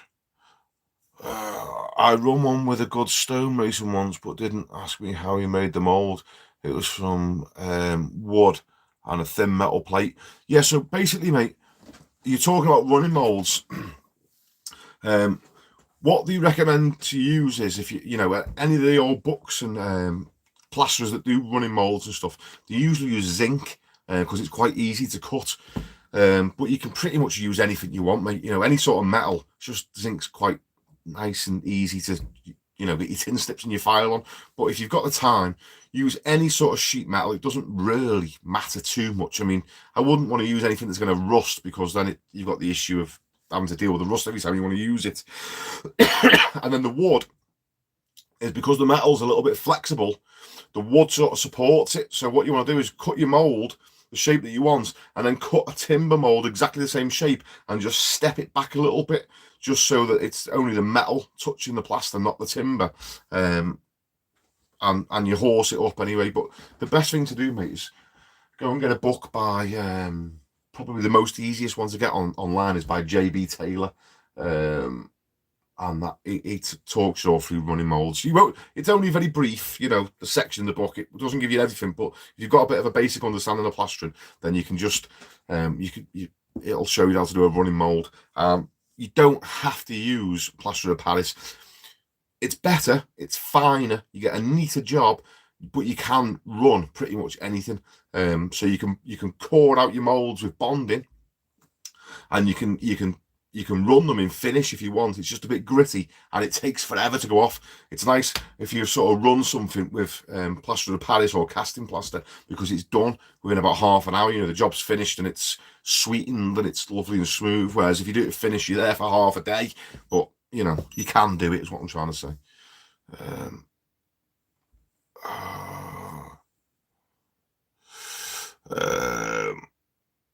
Nice one, lads. Jordan Piper. How do you decide whether you need to scrape the paint off the wall before skimming over or not? Cheers. If the paint's flaky, mate, scrape it off. That's all I'd say. If the paint's flaking off, if the paint's bubbling off, if you can see loose patches, then scrape as much of it off as possible. If it's not, then don't worry about it. Just seal it and skim over it. Zach Hurst. New to plastering and doing an evening course. My work I've paid for. Any tips for new chief skimmers? Yeah. Tips when you're new to plastering: spend as much time as you can trying to wear that trowel in, mate. If you've got a brand new trowel, then you've got two things against you. One, you sort of like, you're trying to teach your hands how to move how you want them to, and two, your trowel, if it's brand new, is going to be leaving a bit of a, it's going to give you a hard time to do a nice job. The older the plastering trowel, the sharper it is, the neater it's going to leave the work. So spend a bit of time, you know, rubbing your trowel down on a hard surface, you know, a bit of concrete, or using it on sand and cement or whatever you can. The sooner you can get your trowel nice and sharp, mate, the easier your life's going to be. Mike R1. Hi, mate. I have an Artex sealant to plaster. Thinking of bonding it. Oh, where's that going? Thinking of bonding it out before skimming. Should I PVA it before bonding? And can you put extra time in bonding? Right. Yes, you can't put any plaster will not just stick to paint. So if the Artex sealing, you've got to seal the sealing first. Check your Artex first before you go and put bonding on it. So let's just start at the beginning. If your house is older than, say, 1960, there's a chance that you'll have lime wash paint underneath the Artex, and you need to check for that because it's basically dust or distemper. And basically what it is lime mixed with water and used as a paint, and it dries white, but it's very dusty. And what happens is people have Artexed over this for years, and the Artex is lightweight and it stays up and it's hunky-dory, great. The minute you put plaster on the Artex, your plaster sticks to the Artex, but pulls the Artex off the dust, if that makes sense. So check your Artex first. Now, there's going to be people that start squawking saying, do an asbestos test on your Artex. If you've got the time, then do that as well. Otherwise, just have a little scrape and see how solid the Artex is to the ceiling. If that's good and solid, then the next stage, you've got to seal your Artex with PVA or SBR. Then you can float it out of bonding. If I personally don't ever come across a situation where I need to float it with bonding, but that's just the way I work. Sometimes it might be easier to float it with bonding, but you want to make sure if you're going to float it with bonding, try and float it in the morning, skim it in the afternoon. Bonding's designed to be skimmed over the same day, so you don't want to float it one day and then go, oh, I'll go and skim it the next day, because then you've got flipping a big suction issue that you've got to start sealing the bonding again as well. And because of the nature of bonding, it's not trialed up smooth. There's lots of little how can I explain this? There's like little hollow sections in it. It's like sandstone, isn't it? You know what I mean? It's not polished. So when you paint your flipping sealer on it, doesn't go into every little bit, so you still get suction coming through, which makes it a pain in the ass. So try, if you can, to skim it the same day, or just do a magic mix. Someone keeps telling me about this magic mix where they put bonding in finish. I'm like, it's not magic. Someone just put half a bag of bonding in with half a bag of finish and use it for your first coat. Makes your first coat nice and fluffy. You can do that. I personally never bother. There's not many things that I think I can't just skim over. 2 good coats of plaster. First coat on, nice and thick. Rule it off, with your speed skim. Let it go really firm, and then second coat it. I've got videos on how I go over Artex. Never have a problem doing it like that. Maybe check them out. But otherwise, yeah, there's nothing wrong with floating it with bonding and just skimming over your bonding. But if you do, as I say, try and do it the same day, mate. You'll save yourself a pain in the arse. Let's see if I've missed anything. I'm gonna have to go soon, guys. Anyway, it's nearly 10:30. I've only had 2 swigs of me can, and I brought 2. Trying to have 2. I haven't even got down the first one yet. Not a pisshead, by the way. Well, maybe a little bit. Where am I up to? Durex Gym. I was taught to run in situ with sand and lime, and then finish it with casting plaster. Yep. How many mouldings have you tried to knock off? And that's all they are, sand and lime. They core it out with sand and lime because it's nice and light, and then finish it with what did you put? Casting plaster, yeah, or well, plaster of Paris. That's the way they did it then, and people sometimes feel like that's how they've got to do it now. Because that's how they did it then, but that's the materials they have then. These days, them materials aren't readily available. So I'm sorry, Jim, I'm not knocking you, mate. I'm just sort of explaining for everybody else that maybe doesn't know about it. There's nothing wrong with cording out of bonding, and if you can get your hands on casting plaster, then use that. But you can sort of get away with using finish, although it just takes forever to do. Mark Green, great idea how to test the SBR.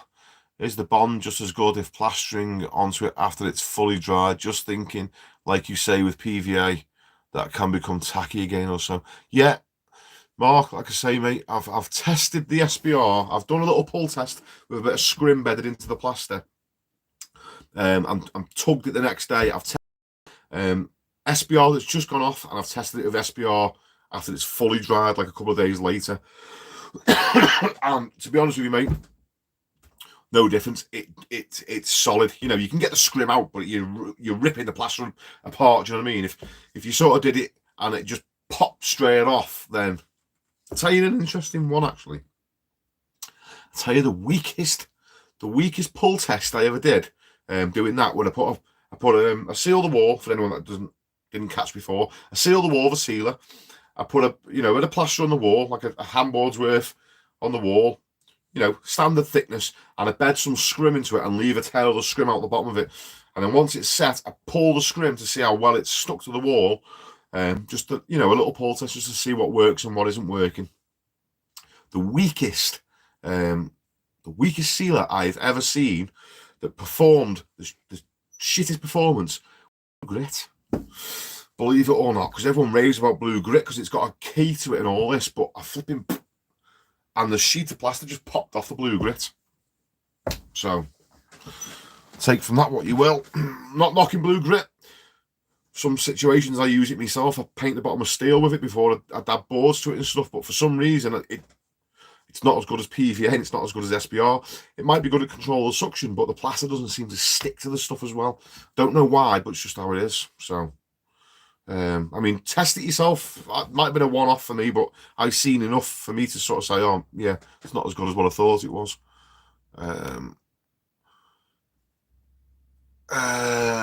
Mark Hurst, brand new, worn in perma-shaped Marshalltown. I'll take shine off it in college. Yep, sound. Mark Noble, could someone not design a like worn-in trowel? Would make a fortune, surely. Yeah.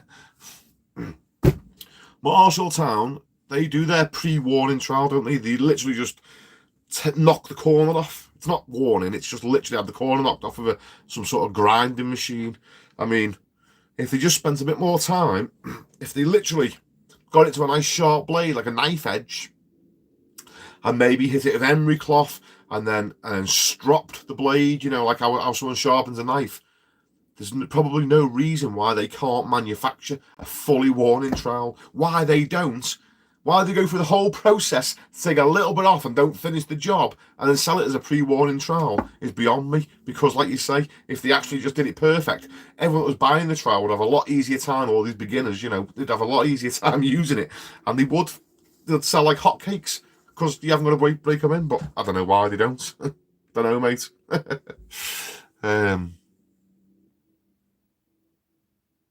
I tell you what, Ox seem to be all over everything, don't they, at the minute? Ox seem to be like, trying to steal every idea and come up with everything. So maybe if someone from Ox ever watches this, they might start doing fully worn-in trowels because they seem quite innovative. I don't know how to say it. They've got initiative. Don't listen to me talking shit. John Almond, late to the chat. I've noticed that apart from rendering, I've never seen you use a spot board. Why? John, I love using the spot board, mate. A couple of reasons why you haven't seen me use a spot board. Limited on space. Usually, when I'm doing private jobs, I'm squashed in a little bedroom somewhere, and by the time there's me in there, Kieran, all the materials, all our tools and everything, and I'm trying to skim the room, putting another thing in there, like a big flipping spot board, just gets in the way. So that's one reason why you don't see me use a spot board. I use them outside, obviously, because I've got plenty of space. Two, because a lot of the times I'm just doing a little job, and spot boards make you faster. It's a lot quicker to get one scoop off the spot than what it is to scoop, 2 or 3 scoops out the bucket. So I prefer it, but yeah, no space. It's another thing Kieran has to pack and unpack because I make him do everything because I'm lazy. So he can't be asked carrying it up there himself most of the times anyway to wherever we were working. And 3, I'm in my little pickup truck at the minute. So my van is still in the garage. Turns out as well, in case you didn't know, I didn't snap the timing belt, and the timing belt hasn't slipped. I've actually snapped, I think it's a rocker, they called it. On the top, there's like a big bar with these little egg-shaped bits of metal, like these little cams. Sorry for my limited mechanical knowledge. And something to do with that had snapped some little component that goes near one of these cams, a rocker, I think they call it, has snapped and shattered. So I'm having all these cams replaced, and all these different bits and bobs and water pumps and timing belts all getting changed. But anyway, the reason I'm telling you that is I'm still in my little pickup truck, which the only security that has got is a tarpaulin with an elastic band around it. So every night when I finish work, I have to unpack all the back of my truck and put it all in my workshop, which is, I'll just show you. So this is my little office area here. See me little toilet and everything in here. And then down here, it's a bit of a shit hole at the minute, so don't look too closely. But I've got my workshop, which is, there you go. So see all my tools down there. I have to bring everything in every evening and put them all down there. So that lights off. So I'm unpacking and packing every single day. So it's just another thing. The spot board is just another thing that I can't be arsed picking it out because it's not vital to the job. So I'm literally just taking exactly what I need to most jobs. But otherwise, mate, I'd use a spot board because I prefer them. So that was a long answer for a quick question, wasn't it? Sorry.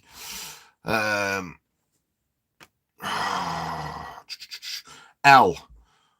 Okay, L. That's an interesting name, mate. How many bags would mix a day for 130? I'm assuming, mate, what you're saying is how many bags should you use for 130 quid in a day? Right. Here's my advice here. First of all, don't tell yourself you're only worth 130. I used to do this, give myself sort of a price in my head that I was worth. Forget day work. Forget telling yourself you're only worth this, right? Between me and you, try and get as much money as you can. Try and get loads. Don't give yourself a limit, get as much as you possibly can. Don't rip people off, but and if you want more money, if I went and did a job now for 50 quid, say I could only get 50 quid off a builder, there was no work whatsoever, and this fella is only going to pay me 50 quid, no matter what, right? I haven't got the mindset where I'll turn up and go, I'm only getting 50, so I'm only going to do one bag. So my answer to you, mate, is when you're saying how many bags for 130, I always think about this. Give as much value as you possibly can. Increase your own value and the money goes up. So I wouldn't turn up to a builder and go, well, he's only paying me that, so I'm only doing that. I would think to myself, I'm going to make myself that valuable to him that he'll pay me anything to keep me. So I'm not going to turn up and just do one bag or two bags. I'm going to do I'm not going to kill myself, but I'm going to do as much as I can in the day, and it'll be absolutely perfect, regardless of what he's paying me. It'll be mint. It'll be the best I can possibly do every single time I turn up, because then when I've got other work on and he wants me, he will pay me whatever I want to come back and do the job for him. You've got to give value first. It's a lot of lads have this idea in their head. I'm only getting paid that and I'm only going to do that, and I'm not going to do more until I get paid more. But people won't pay you more until you're giving more value. You have to give the value first and the money follows afterwards. So another thing as well that I used to do is when I was on site with my dad, when I was like 16 and stuff, I'd be throwing as much plaster on the wall as I possibly could, doing loads of work. I was basically covering my dad and my brother at the time. Our kid listens to this, but he was still learning, so I'm not having a dig at you, our kid. I'm just telling him how it was. I was basically, so when the boss sort of turned up, he'd look at the amount of work being done, and I was sort of doing enough to warrant paying all of us, if that makes sense. He was still plastering as well. But anyway, you get the gist of what I'm trying to say. And people were saying to me, why are you doing so much? Why are you going mad? You're only on day work. But the way I seen it was, I'm creating a habit for myself. I'm sort of training myself to be as fast and as efficient as possible, because then when I do sort of go off and do my own jobs, that's how I work. I'm already set. That's how I do jobs. So, and then obviously when I did go off on my own, I was on price, and that paid dividends then, because I was already set into this, work ethic of maximum production and trying to do a job mint every single time. So then, did price work, got paid loads of money, and took the same mindset to private work, although you can't work like a bull in a china shop in someone's house, but trying to do as much sort of be as efficient as possible and as clean as possible, then obviously, private work, just, yeah, it's a lot better. I've always said as well, people ask me which is better, private work or site work. I think every plasterer should do site work just so they know what real work is, because believe me, not knocking any lads that do domestic work, I do domestic work, that's all I do now. I don't want to ever do site work again. I've done it, I've had enough of it. But I think every fella should do site work, because it's real hard work and it really instills work ethic in you. When you're getting paid price per meter, you have to load them boards in. You've got to get the job done. No one cares. You got a little boo-boo on your finger or the boards are a bit heavy. You just won't get paid. So I think everyone should do site work and just get good at grafting and then go and do private work. So I always say, site work's for learning and private work's for earning. Not that you can't earn good money on site, because you can. My best mate does site plastering and he earns decent money, but he's paid for what he literally puts on the wall. Whereas when you do private work, it's the whole service that the person's buying. So you can get paid more money because you're a nice person. Literally, you can be the best plasterer in the world and you turn up to little Mrs. Jones's house, and if she thinks you're an asshole, you ain't getting the job. If she thinks you're lovely, she'll pay you more money just because you're nice. It's bizarre, isn't it? But that's how it is. It's like you're getting paid for the whole package for you as a person. So I can't even know what the question is now. I'm just talking shit. Sorry. Right, I'm just gonna blitz through these questions quickly, guys, and then I'm gonna retire. I'm gonna let you guys go and do whatever you want to do for the rest of the evening. Mark Green, by the way, great K-Ren video and tips. I watched loads of videos before I did my house last year, but none mentioned the skin effect like you mentioned. Cheers, Mark. Thanks, mate. I need to get back to a customer. I've got a massive K-Ren job to do. And I want a video with that for you and basically take you through the whole process again, but on a much bigger job. I'm sort of making videos on the jobs that I'm on, so I've sort of telling all these tips and tricks, but I'm only doing 3 square meters, and people think, what's he doing here? The sausage, he sells all this, and I'll do a little panel that I could put on with my eyes closed, but it's just the jobs that I'm on at the time anyway. But yeah, the same principles, mate. I'm glad you enjoyed the principles that I told you about. Mark Green, I found out the hard way, but managed to stipple it a bit to help hide it. Yeah, so that white skin, the ghost line or the halo rings that you get when the skin isn't broke off the K-Rend, I didn't mention it in the video because I think it is a bit cowboy. If you follow the principles that I say, you will never get ghost lines or halo rings. But if you ever did manage to end up with them, one way of trying to get rid of them as best as possible is to get a wire brush and tap the wall to smash the skin off. You will still be able to see where it is, but it will sort of take the colour, that shine away from it. So, if you did ever get it, hopefully it'd be in an inconspicuous place and you can tap it with a wire. Do you know what I mean? Like use the bristles on the brush to smash the skin off. But if you stand back because you know where it is, your eye will be drawn straight to it. Just fingers crossed that your customer doesn't see it. But anyway, if you sort of follow the principles that are said, then you should be golden anyway. Nomad Scouser, how often do you do lives, mate? Not very often, mate. I'll be honest with you, I try and just make videos and put plastering content up there, how-to videos and stories and stuff like that, but I haven't done nothing for a week because I've been poorly, so I just thought I'd just jump on and I couldn't be asked editing a video. When I do a live, by the way, it's me being lazy because you're just getting it raw. There's no there's no editing involved for me, so I can just literally hang up and that's it, job done. You've had a video, and hopefully if YouTube put adverts on this, if you see adverts on this, then great, I'm getting paid for it as well. But if you don't, it's making me no money. But either way, you don't make as much money doing lives on YouTube as what you do if you do a video. But I didn't want to sort of just disappear and everyone because loads of people have been messaging me saying, where are you and stuff. So this is just a little cop out for me. I'm just dropping on to say hello to everyone. And I haven't died yet. John, sorry, you can't see this. My fingers scrolling up and down the screen. So probably from where you're all sat in, I'm just like that. Just go blank in the face. It's because I'm reading comments on my screen. John McDonald, good luck with the horses. That'll keep you poor. I'm ex-cavalry, so didn't pay. Lol. Yeah, mate, flipping. Do you know what? The horses, we've got 6 horses at the minute. And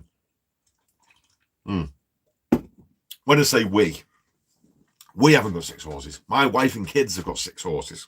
I'm just the tit that pays for it all. But I love my daughters, and I love them being on a farm with the mum, with the horses, and there's no boys. There's the odd lads knocking around, but do you know what I mean? They're not knocking around the streets with lads, with flipping what they all have these days, these little flipping canister balloon things that they're all inhaling, the helium, I don't know what they have in them, laughing gas and stuff.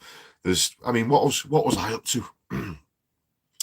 Flipping, when I was a kid, we were drinking flipping cider, Scrumpy Jack cider. We were on parks. We were on flipping motorbikes on the fields, going down the roads, and flipping. I couldn't sleep at night if I thought my kids were knocking around the streets. The stuff I used to get up to when I was a kid. Oh my flipping word! I'm probably lucky to still be alive. So sort of me having these horses with the kids just makes it so I can sleep easier. But yeah, the horses, for anyone, people always say to you, horses cost a fortune. They do and they don't. They're like kids. Kids cost a fortune if you want to buy all the top of the range stuff for them. But you can do it on the cheap, can't you? You can have a horse on the cheap. I mean, you can pick a horse up for 100 quid, but it'll probably be, it will have no manners. It won't have been schooled, so you've got to do all the work yourself and what have you. My daughters do like competing, and my middle daughter's quite high up. She's doing really well. So, to be fair, she has got like a top of the range horse and stuff, and you have the lessons and the flipping pony club, and you need the horse trailer and the car. But you don't have to have all that sort of stuff. But what I'm trying to say is you can do it a lot cheaper, and they only eat grass. I mean, they only eat grass, don't they? So it's not that expensive. Don't let people bullshit you and say, it costs thousands and thousands every week. It doesn't. They just eat grass. What costs money is the more competitions you want to go to, the more the farrier has to come out to see your horse and put shoes on it. And vet bills, vets are the ones that flipping cost the money. When it comes to horses, it's the vet. The vet is your worst nightmare. And my missus, because she loves these animals literally more than me, she literally loves them more than me. Anything wrong with them, she knows. This is what burns me. I'm having a little whinge now. My missus knows what's wrong with the horse. So horses get a thing called laminitis. Sorry, mate, I know you were in the cavalry, so you know all this, but for the benefit of everyone that doesn't know, horses get laminitis, which, in my understanding, is like the equine version of diabetes. When they eat too much grass and it's got sugar in the grass, and it causes them to have sore feet. It's literally like diabetes. And then once they have this, they have to have a medication called Bute or something or other. They have to be on rest and all this. My missus knows all this. She knows all the signs, all the symptoms, and what to do. But yet, every single time the horse isn't right, rather than using her own knowledge that she knows, she phones the vet. And the vet doesn't want to come and see you can't take your horse to the vets. You can't just walk into a vet with it. They have to come out to you. Every time they come out, they want 150 quid just to turn up. So it's the vet that costs you money, because just to get them to turn up at your farm where you're keeping the horse is 150 quid. And then anything for an animal costs flipping 10 times as much. So you could give it paracetamol.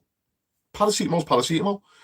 You get a horse paracetamol, it's 20 quid. You can go and buy it for 99p, but the dosage is slightly different. But do you know what I mean? You could just give it more, but yeah, the vets just rip you off, mate. So that's where the cost comes in with horses, vets.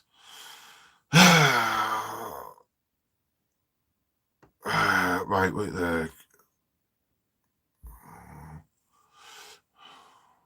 What's going on? Sorry, guys, I'm just scrolling back through the comments here.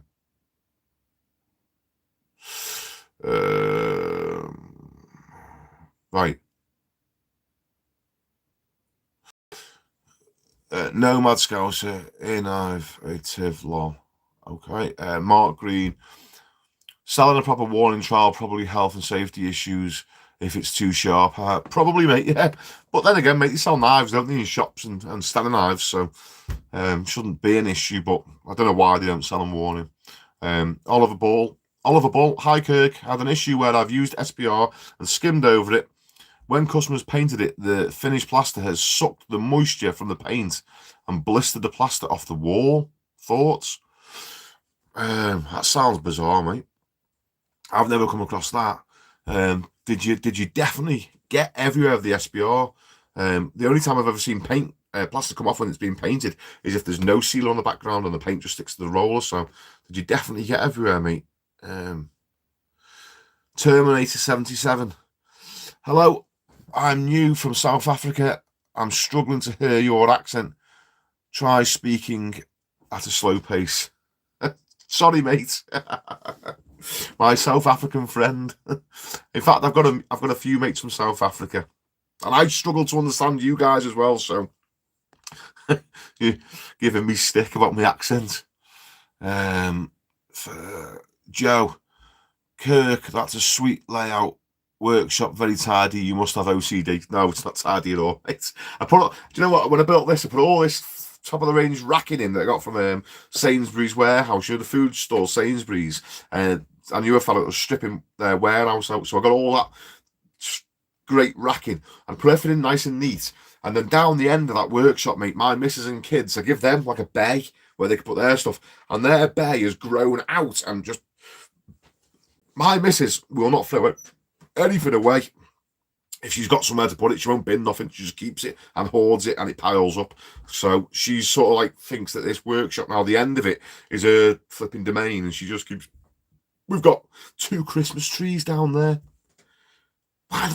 Who fucking needs 2 Christmas trees? Do you know what I mean? She won't throw it away because she's got a space now. It can just live in there. So, flipping women, you can't live with them. You can't live without them. But she's flipping crackers. I tell her she should be called Jacobs because she's fucking crackers.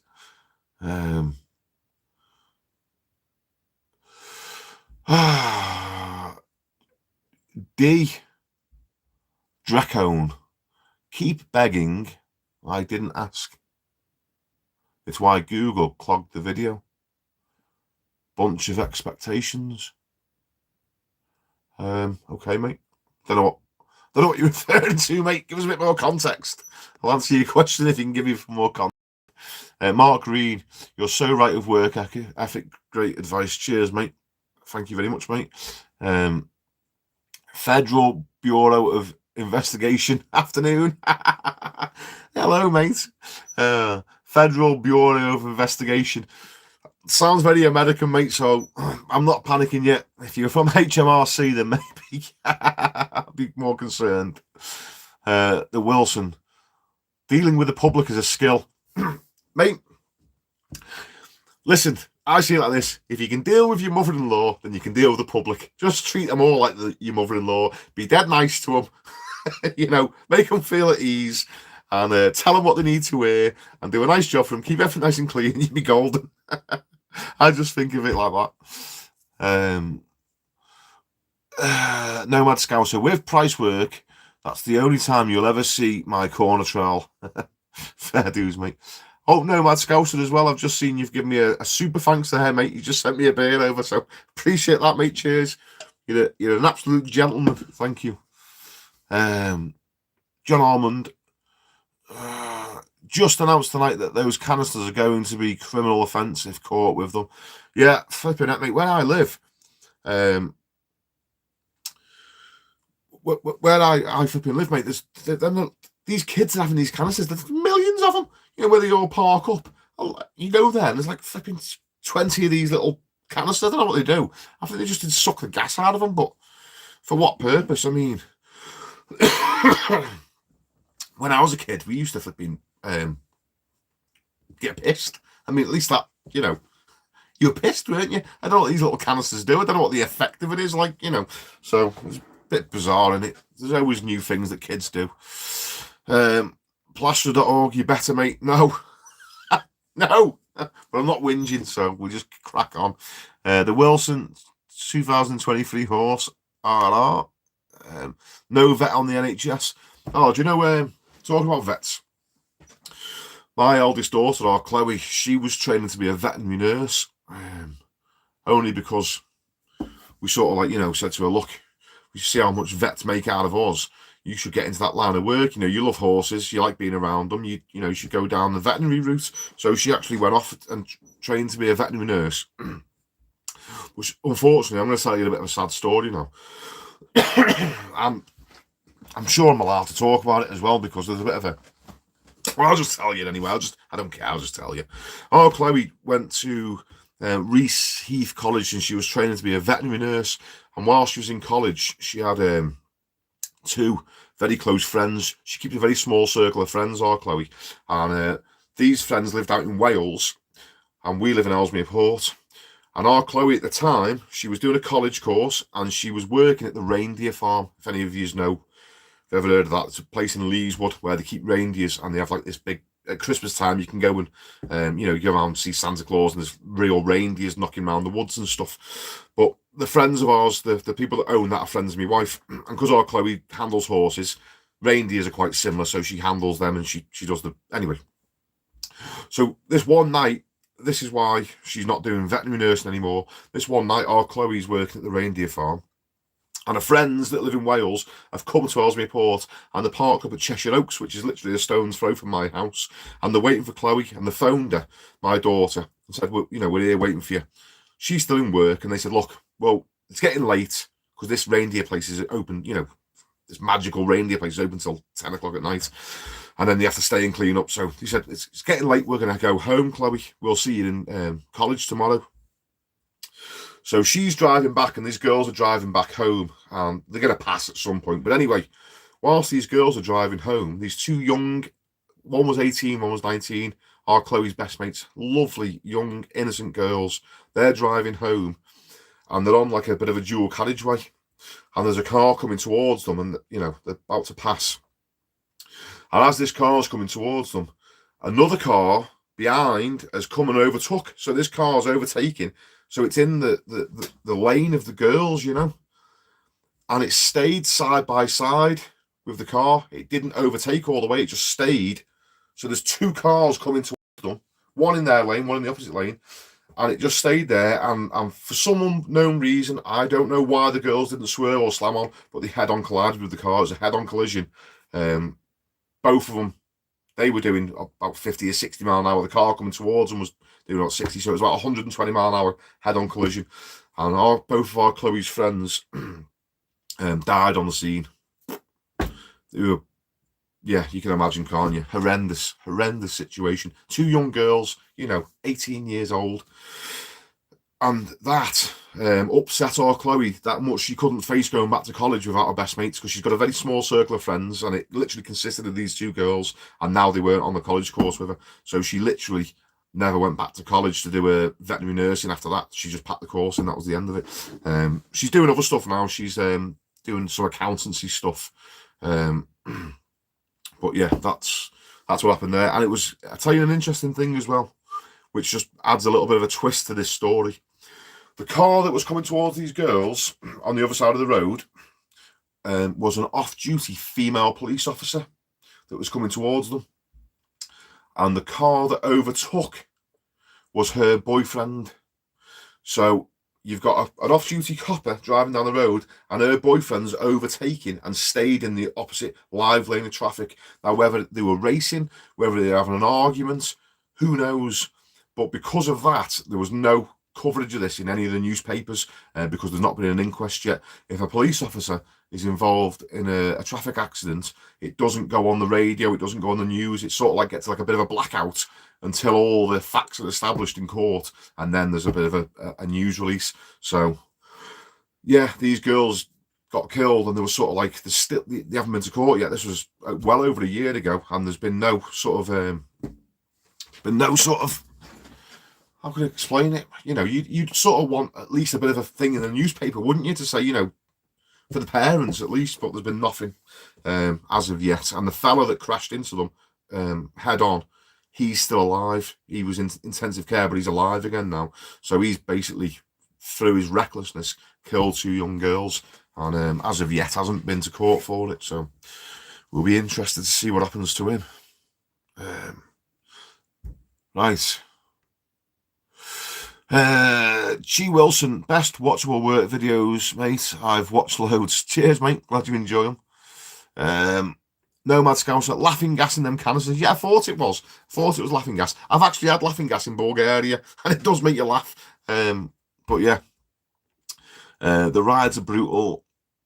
So sad. Sorry to hear. Yeah, John, it's a terrible shame, mate, for these girls. Like, to be fair, I just can't get my head around how gutted you'd be as a parent if if someone through their recklessness killed my daughter. I mean, flipping heck.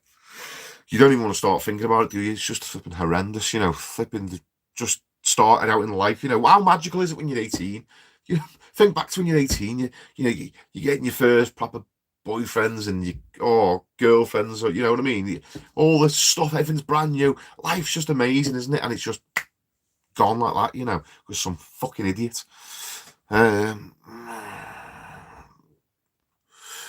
Yeah, Nomad Scouser, how sad's that 125-mile-an-hour impact? Jesus, poor girls.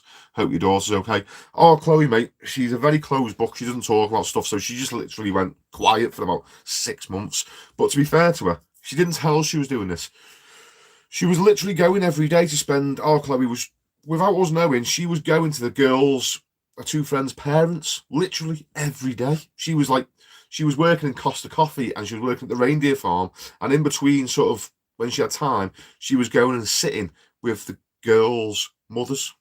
And I'm assuming they were crying together and doing all sorts of stuff.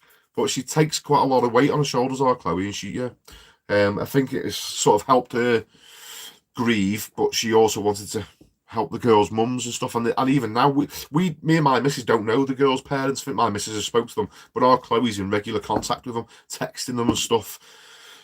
But there's just sort of no comfort, is there? I mean, what? I don't know. It's just no comfort for that. Someone kills your daughter. I mean, that's... Oh, mate. Doesn't even bear thinking about. But yeah, anyway, them canisters, laughing gas. I'll tell you a funny thing. First time I ever had laughing gas. I'll tell you an interest. I'm going to tell you a story. I'm going to go. I'm going to leave you to it. But we were in Bulgaria when I had laughing gas. The very first time I had it, I tried it in Bulgaria. I've never had it since, and it was quite good. They were selling it in bars. Yeah, I think they were like blowing balloons up with it, and they give you the balloon, like, you know, and you can have it. But anyway, Bulgaria, what a dodgy place that is. We went to Sunny Beach and we were getting on the bus and going to Nesebar, which I found was a lot better of a place if you go to Bulgaria. Nesebar is nicer than Sunny Beach. Sunny Beach is like Blackpool, and Nesebar is more like a Spanish harbour town. The food's better, the atmosphere is better. There's no dickheads, you know. It's more chilled out. But anyway, we're in Sunny Beach, and there's me and my missus and kids. There's my father-in-law, my mother-in-law, and there's my wife's brother Sam and his missus and their little one. Now, Sam worked for me at the time. He was my apprentice years ago. He's a plasterer now. He does his own thing, but he's been on his own. But we're on a holiday together. He's a very good mate, actually. He's one of my closest mates, Sam. But he's a hot-headed, angry little bastard. And he's in the hotel. He's had a row with his missus, and he's had a load to drink. And he's kicked off in the lobby, and he's going out. He said, "I'm going out on a night out." So we've been in Bulgaria for about a week, which is long enough for us to see a few things: street robberies, all sorts of dodgy stuff. So we've been there long enough to know that this is a bit of a dodgy place where we are, right? And he's going out with a hot head on, ready to kick off, fueled up with loads of beer on a night out. So my father-in-law, who was about 60 at the time, said to me, shall we go with him? Do you want to go for a pint with him? And I'm like, no, I don't want to go out. I want to stay in. But my missus sort of nudged me and she's like, come on, Kirk. Obviously, he doesn't want to go, but he doesn't want to see our Sam out by himself whilst he's in that state, that frame of mind. Like, you know, he wants to make sure he's all right. So I'm sort of getting blagged into going on this night out with Sam, who's pissed, and my father-in-law, who doesn't want to go. So whatever. Go and get ready in the room and we'll go out for a couple of hours. So Dennis, my father-in-law, says to me in the lift when we're going up to the rooms to get dressed, like, he said, listen, what we'll do is we'll just get him pissed as fast as we can. we'll get him, you know, tanked up until he's bladdered, and we'll just get him home. He said, we'll just get him, you know, we'll be out for an hour, you know, a few drinks, and we'll get him back home again. So, right, okay, that's the plan. So he goes off into the town centre, and I goes to the first bar. Now, Sam, he's drinking cocktails. My father-in-law's on Chinese, which is a mixture of bitter and lager, and I'm on bottles of Bud. So we goes out on the strip. The first bar we go to, I said to the barman, give us a bottle of Bud, pint of bitter for him, and a cocktail. And he's like, a cocktail, what do you want in it? You know, what cocktail do you want? So I said to him, listen, mate, just make it as strong as possible. We want him to go asleep. And he's like, what do you mean? I said, look, we just want, see him there, we just want him to go asleep. Okay. So he makes the drinks. We get them down us. Sam wants to go to the next pub then. Like, come on, let's go somewhere else. It's shit in here. We need to go to a better boozer. So we go down to the next one. So the same deal again. I've gone straight in, gone up to the bar, and I'm ordering the drinks. I want a pint of bitter for him. I want Bud for me, Budweiser. And we want a cocktail because, you know, make it strong, mate. Make it as strong as you can for him because we want him to go asleep. And as I'm ordering at the bar, my father-in-law's come up and he's tapping me on the back. He's going, Kurt, we've got to go now. So I'm thinking, here we go. He's kicking off outside. He's because he's quite an angry person and he's had loads of drink. He's kicking off. So I've gone outside thinking he's going to be out there throwing chairs around or something. And he's not. He's completely cabbaged over the table. Like this. So we've got him, me and Dennis, we've put his arms on our shoulders and we're walking down the street and his feet are just dragging like this across the floor. He's going, what have you done to me? What have you done? Right. Flipping heck. Got him back, put him on the bed in the hotel, and we goes back down to the lobby downstairs, and his missus has gone in the bedroom with him. About 2 hours later, he come flying in the lobby. He's like, what did you do to me? Why, what's up, mate? And he said, I could hear and see everything as clear as day, but I couldn't move, I couldn't speak, I was completely incapacitated. The first barman that we had been to spiked him for us. Because I told him, make his cocktail strong, we want him to go to sleep. He flipping put something in his drink and spiked him. How much of a dodgy place is that? He didn't know who we were. He didn't know what we were going to do to him. He didn't know anything. But he flipping drugged him. Fucking be careful in Bulgaria. Okay. The barman will literally drug you for strangers. Not a problem.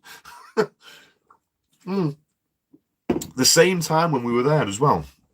This is how we sussed out how much of a dodgy place this was. Same time when we were there, we'd been out, like the first couple of nights you're there, you know, as soon as you get older, you're flipping boozing it up, aren't you? You know, having a great time. And me and Sam had literally, we had loads of ale.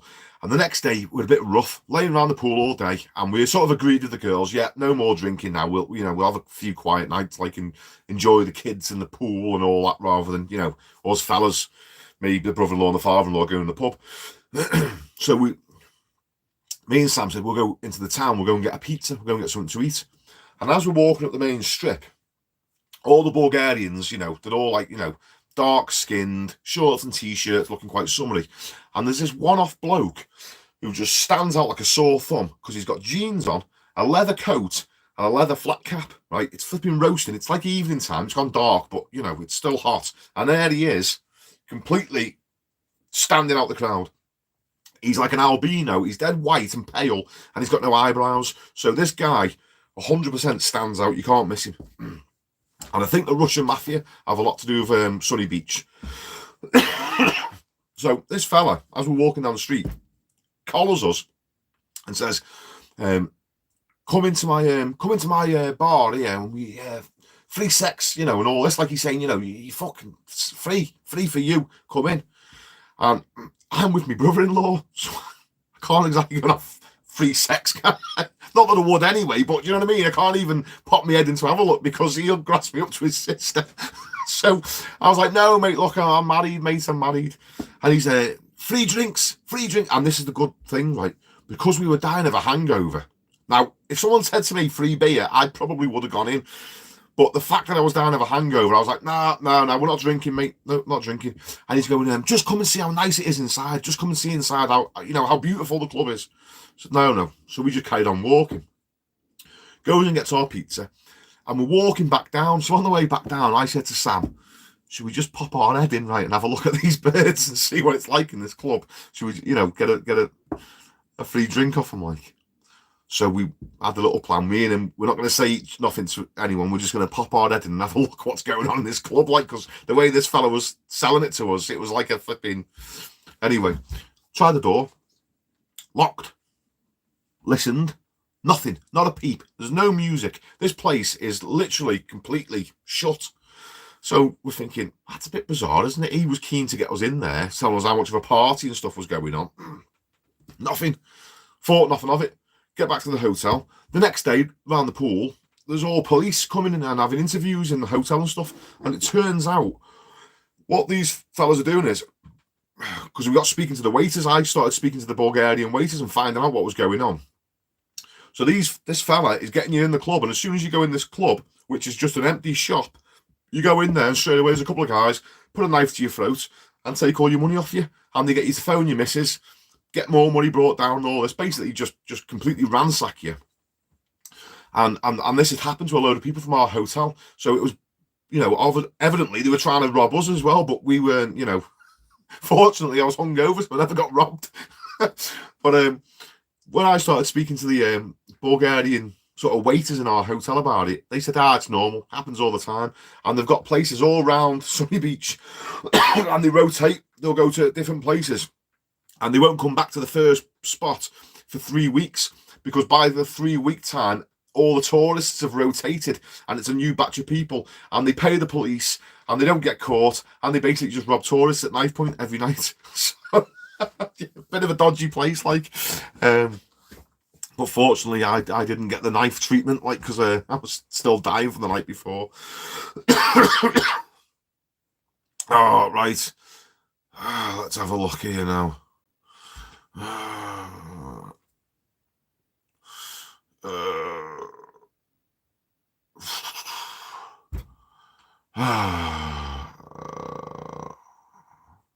Sunny Beach sounds so good. Yeah, it's a flipping crazy place, mate. John McDonald, good chat. Catch you next time. Slinty. Okay, mate, take it easy. Take it easy, John. No Mad Scouser, pissed in association by fresh air. Chris Wilson, the barman, had him. He did, mate. Fancy that. I mean, when you see stuff like this, my daughter wants to go on all the art clubs. She goes away all the time. How can I rest when I know that there's barmen fucking spiking people for strangers?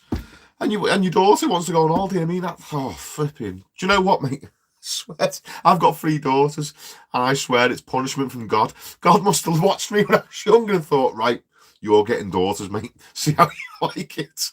I never spiked any girls, by the way, but what I'm trying to say is, you're flipping permanently worried about women, aren't you? You're permanently... I never sleep. I'm always worried about making sure, are they safe? Are they okay? She's been to Iceland. She's been to Turkey and stuff. And all you ever think is, is she okay?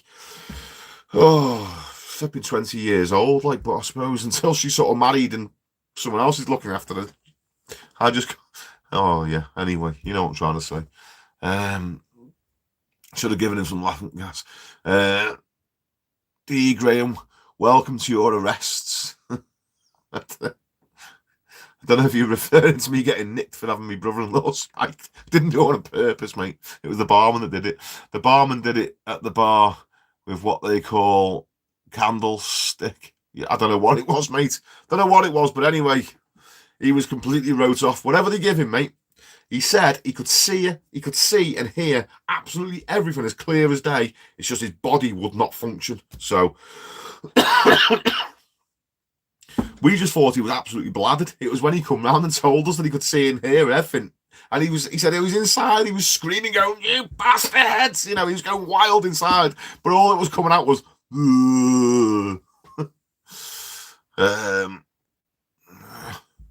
Homefield, Summer Wells,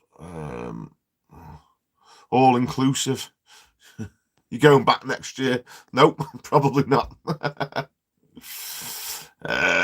Right, okay, guys. think that I've got to the end of all your comments. Oh, I think it's, what is it now, 11 o'clock, 10 past 11. I've got work tomorrow. I think I'm going to call it a night. Good night, mate. Great chat. Should do more. My oldest has 5 daughters aged from 5 to 16. God help him, lol. I know, mate, I know. Flipping heck. I've got 3 daughters and a little baby son now, so. And you know what as well? I was worried about girls so much. I've been flipping my whole life sort of thinking to myself, why I couldn't have had lads? Why I couldn't have had sons? I wouldn't have to worry about them. And now I've got a little son. And you know what? I keep looking at the way the world's going. And I'm flipping worrying more about him, you know. So, kids, maybe it'd just be easier not to have kids, wouldn't it? But I'm genuinely worried more for my son now and what the future holds than what I have for my girls, because I'm thinking, you know, girls sort of, oh, I don't know. 15-minute cities. Someone, I see, you know, you see stuff on social media and you're thinking, where's the world going? You know, what's going on in the world? What sort of stuff are my kids going to put up with in the future? David Abraham, come on, Kirk, I've missed you, but I need to go to bed now, and so do you, mate. I've got a belly full of vodka. Love your video. See you soon, mate. Yeah, do you know what, mate? Took the words out of my mouth. Guys, been a pleasure.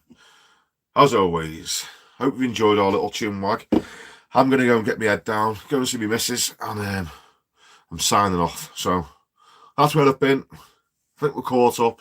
Sorry you haven't seen much of me, and I'll try and get a few videos knocked out maybe next week. Show you some crazy shit. Some of the crazy jobs that I'm on at the minute. So anyway, I'm off. Adios. See you later. Oh, there's the flipping off button here. Oh, man.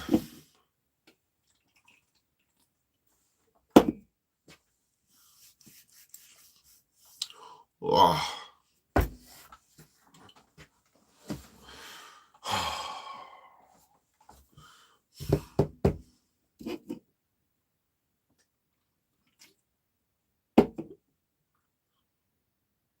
So, it's not logged off yet.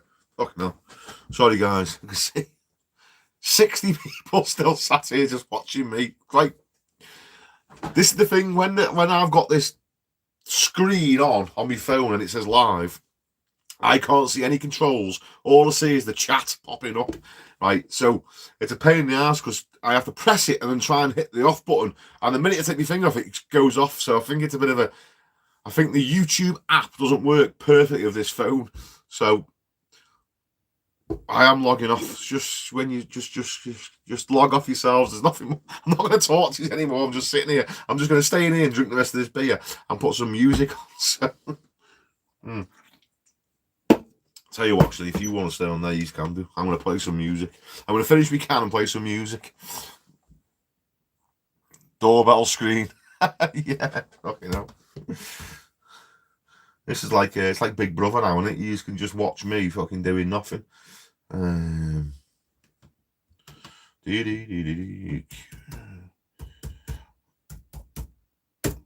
get some music on my laptop.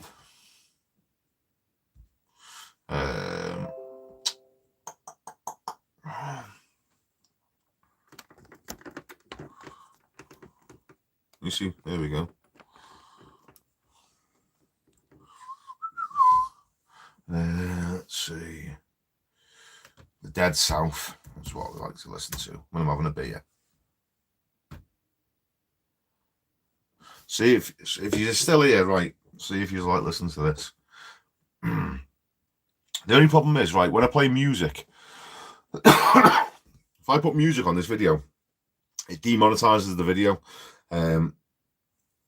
So anyone that sort of watches this on the replay, if they see the adverts, I get paid for them, which it's not really there. It's about 10 or something. I'll probably make off the whole video for the rest of its life. I'll probably make about 10 quid off it. But if I play music now, then I won't get nothing, because I get copyright strikes against my video. But for the benefit of you guys, so you can listen to some real good music, I'll let YouTube keep the 10 quid and you can listen to this instead. So there's a band I like called the Dead South. And they're a Canadian band, but they do like southern music, and I quite like it. I like all different types of music, but I particularly like this. I've really got into them lately, and there's a few good songs anyway, but I'll play you one of them. It's called The Good Lord. There we go.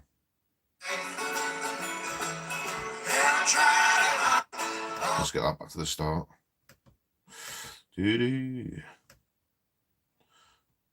Right, you ready? Here we go. Come on. We're going to play you guys a song called The Good Lord. Volume. It's my mom's favorite song. There you are, boys. Enjoy. Can you hear that or not? Let me know if that is that clear enough for you, if you can hear it. Give us a thumbs up if you can hear it.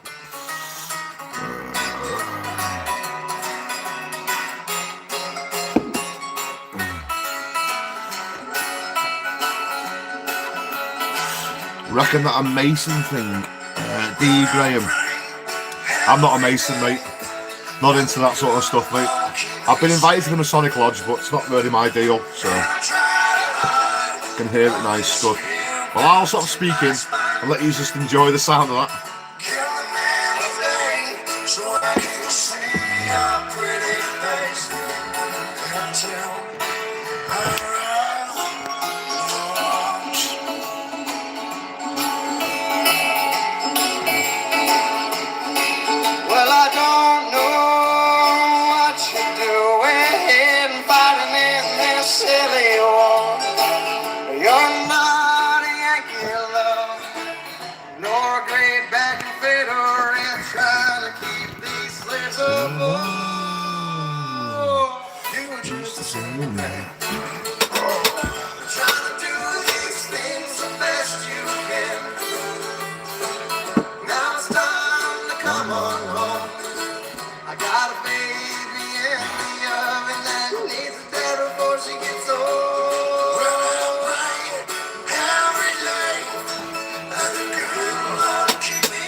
What we're saying? Do you like the Dead South or not?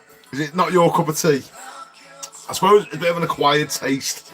It's a bit of an acquired taste, like, but I quite like them, so I don't know. Let us know what you're thinking. I like I like some older music as well. I like Springsteen. Yeah, sorry. Never mind me talking. I'll just play the music.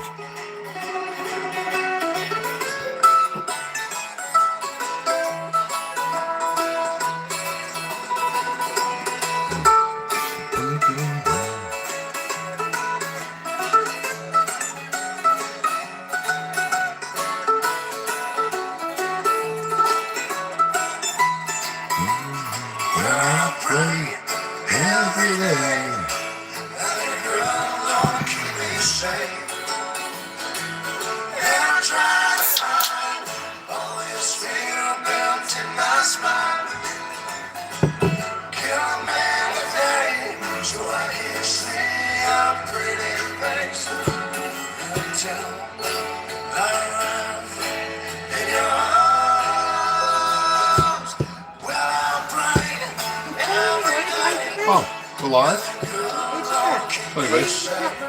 Oh, we are right there. We've got a little visitor. Pass him here. He's not well. Give him here. Come to you, Dad. Is he cranking? He's woke up crying. He's crying in pain. Oh, no. Come on, fella. Come and see these guys in here. He's not a dog. Okay. So, the missus has just popped in because the little guy's not sleeping very well. He's up. He's not happy. So, he's come to see his dad for a minute. Come on, son. I think he's got earache. Oh, this is Little Kirk. Are you okay, son? Right. I got his dummy. I'll be in a minute. I'm just literally just talking to these guys, playing a bit of the Dead South and having a beer. Look like I'm lying, he was just screaming. Oh, he's not very well either. We've both had it, haven't we, son? Yeah, keep it off it, yeah. Hey. So, he's looking at the screen because he can see himself. Oh, bless him, he's cute. Oh, big man, he's Stephen. Yeah, he's 6 months, aren't you, son? 6 months old now. Hey. You okay? You okay, little fella? Oh, let's have a look at you. Not very well, are you, mate? Hey.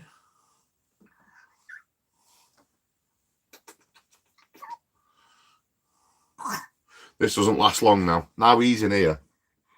He'll be content with me for about 10 minutes. And then that's it then. He starts going ape shit because he wants his mum. We have a little bit of dad and lad time, don't we? Hey? Yeah, son. We'll listen to the Dead South. Oh, I'll tell you what I'll do. Believe it or not, this little fella's got his favourite song, his own song that he likes listening to. And it doesn't matter what's going on. Doesn't matter how stressed out he is, because he gets a little bit cranky, you know, if he's in his car seat too long or something. He starts kicking off. But this one song is what chills him out. Now, we've tried, when he's having a little crying fit when he's kicking off, we tried all different songs and everything. This is the only song that he likes. And he's picked it himself, haven't you? Should we get it now? Put your song on for your son. Now, you'll see, the laptop's down here. As soon as this starts playing, I bet you his little eyes just focus on the screen. That's all he wants to do is watch it.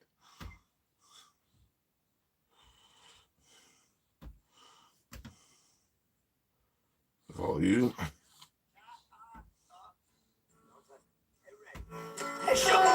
Can you hear it? Look at it. He knows straight away. We got Golden fingers, and we love everywhere we go. That sounds like us. We sing about beauty and we sing about truth. At $10,000 a show, right? We take all kind of pills that give us all kind of thrills, but the thrill we never know is the thrill that'll get you when you get your picture on the cover of the Rolling Stone. Rolling Stone. For anyone that's interested, this is Dr. Hook and the Medicine Show, and the song's the cover of the Rolling Stone, the little fella's favourite song. I like it. I used to really like it, but I've heard it about 10 million times now because it's the only thing that puts him to sleep. So, fucking sick of listening to it now. But he's still fond of it. Poor old grey-haired daddy. Driving my limousine. Now it's all designed to blow our minds, but our minds won't really be blown. Like a flow that'll get you when you get your picture on the cover of the Rolling Stone. Rolling Stone. Wanna see our pictures on the cover? Copies for our mothers. Looking like he wants a sup of your lager. No drink for this little fella. He's not going to be a drinker, are you?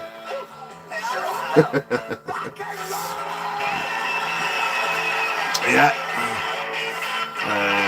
By the time he's 18, there'll be robot spreads. Probably, mate. Do anything we say.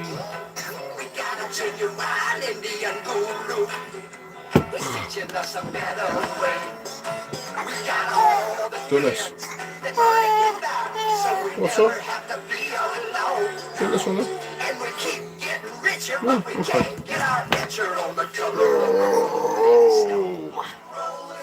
Should we go and see your mum?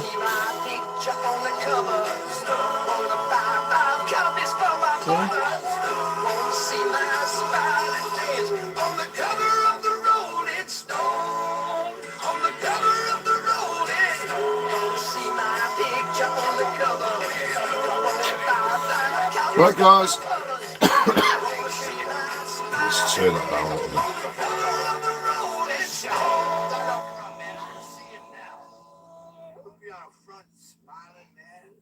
You like that song? Yeah. Oh, I don't know if you can see it on the camera here. He's got all like gunk round his little eye.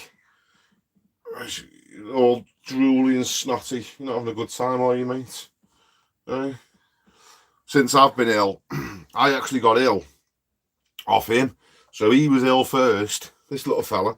And then because when he kisses me, he flipping slobbers all over my nose and everything. He made me poorly. It was you that infected me, mate, wasn't it? Hey? Daddy doesn't mind now, does he? Hey? Should we go and see Mum? Go see if you can go to sleep. Yeah. You tell him, mate. Oh. Right. Guys, we're going to log off. We're going to go to bed, aren't we? He's got a little, what? Builds his immune system. It does, mate. It does. Does build it. That's the thing with babies. They got to get ill, haven't they? They got to have these little chest infections and stuff because it sort of makes them stronger. But it's flipping hard. You know, in the night, we've got our bed. When he was coming along, when she was pregnant, we did all the house up like she wanted to go. She was nesting, right? So we had to do every room in the house had to be redone. Flipping, she's nesting and I had to do the flipping nesting work. I don't know how that works. I thought the woman was meant to do all the work when she's nesting, but she was just making me do everything. But anyway, we went and got a super king size bed. Absolutely flipping massive, because I'm not the smallest of people. And my missus is carrying a bit of beef as well, so this bed's fantastic. And then we've got like this little cot thing that attaches to the side of the bed where he goes. So he's literally next to us all night. And since he's been poorly, I can't sleep. I keep listening to him breathing in the night. Every time I can hear him sort of like struggling to breathe, I can't sleep. So, it hasn't been good, mate, has it? We're having a bit of a stressful time, haven't we? Because your mum sort of knows. She knows you're okay, but I panic still. Yeah? Should we go in? Should we go and see Mum? Hey? What are you doing, Mick? There you go. Okay, mate. Look, there's you. There's you on the screen. Yeah. Oh, come on. Right, guys. We're going to go and settle down. Have a lovely evening. Nice chatting to you all. Thanks for all the nice comments. Adios.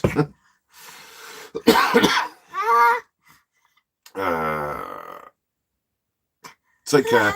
Good night, fellas. Say good night, mate. Well, there you go. Signing off. Ciao.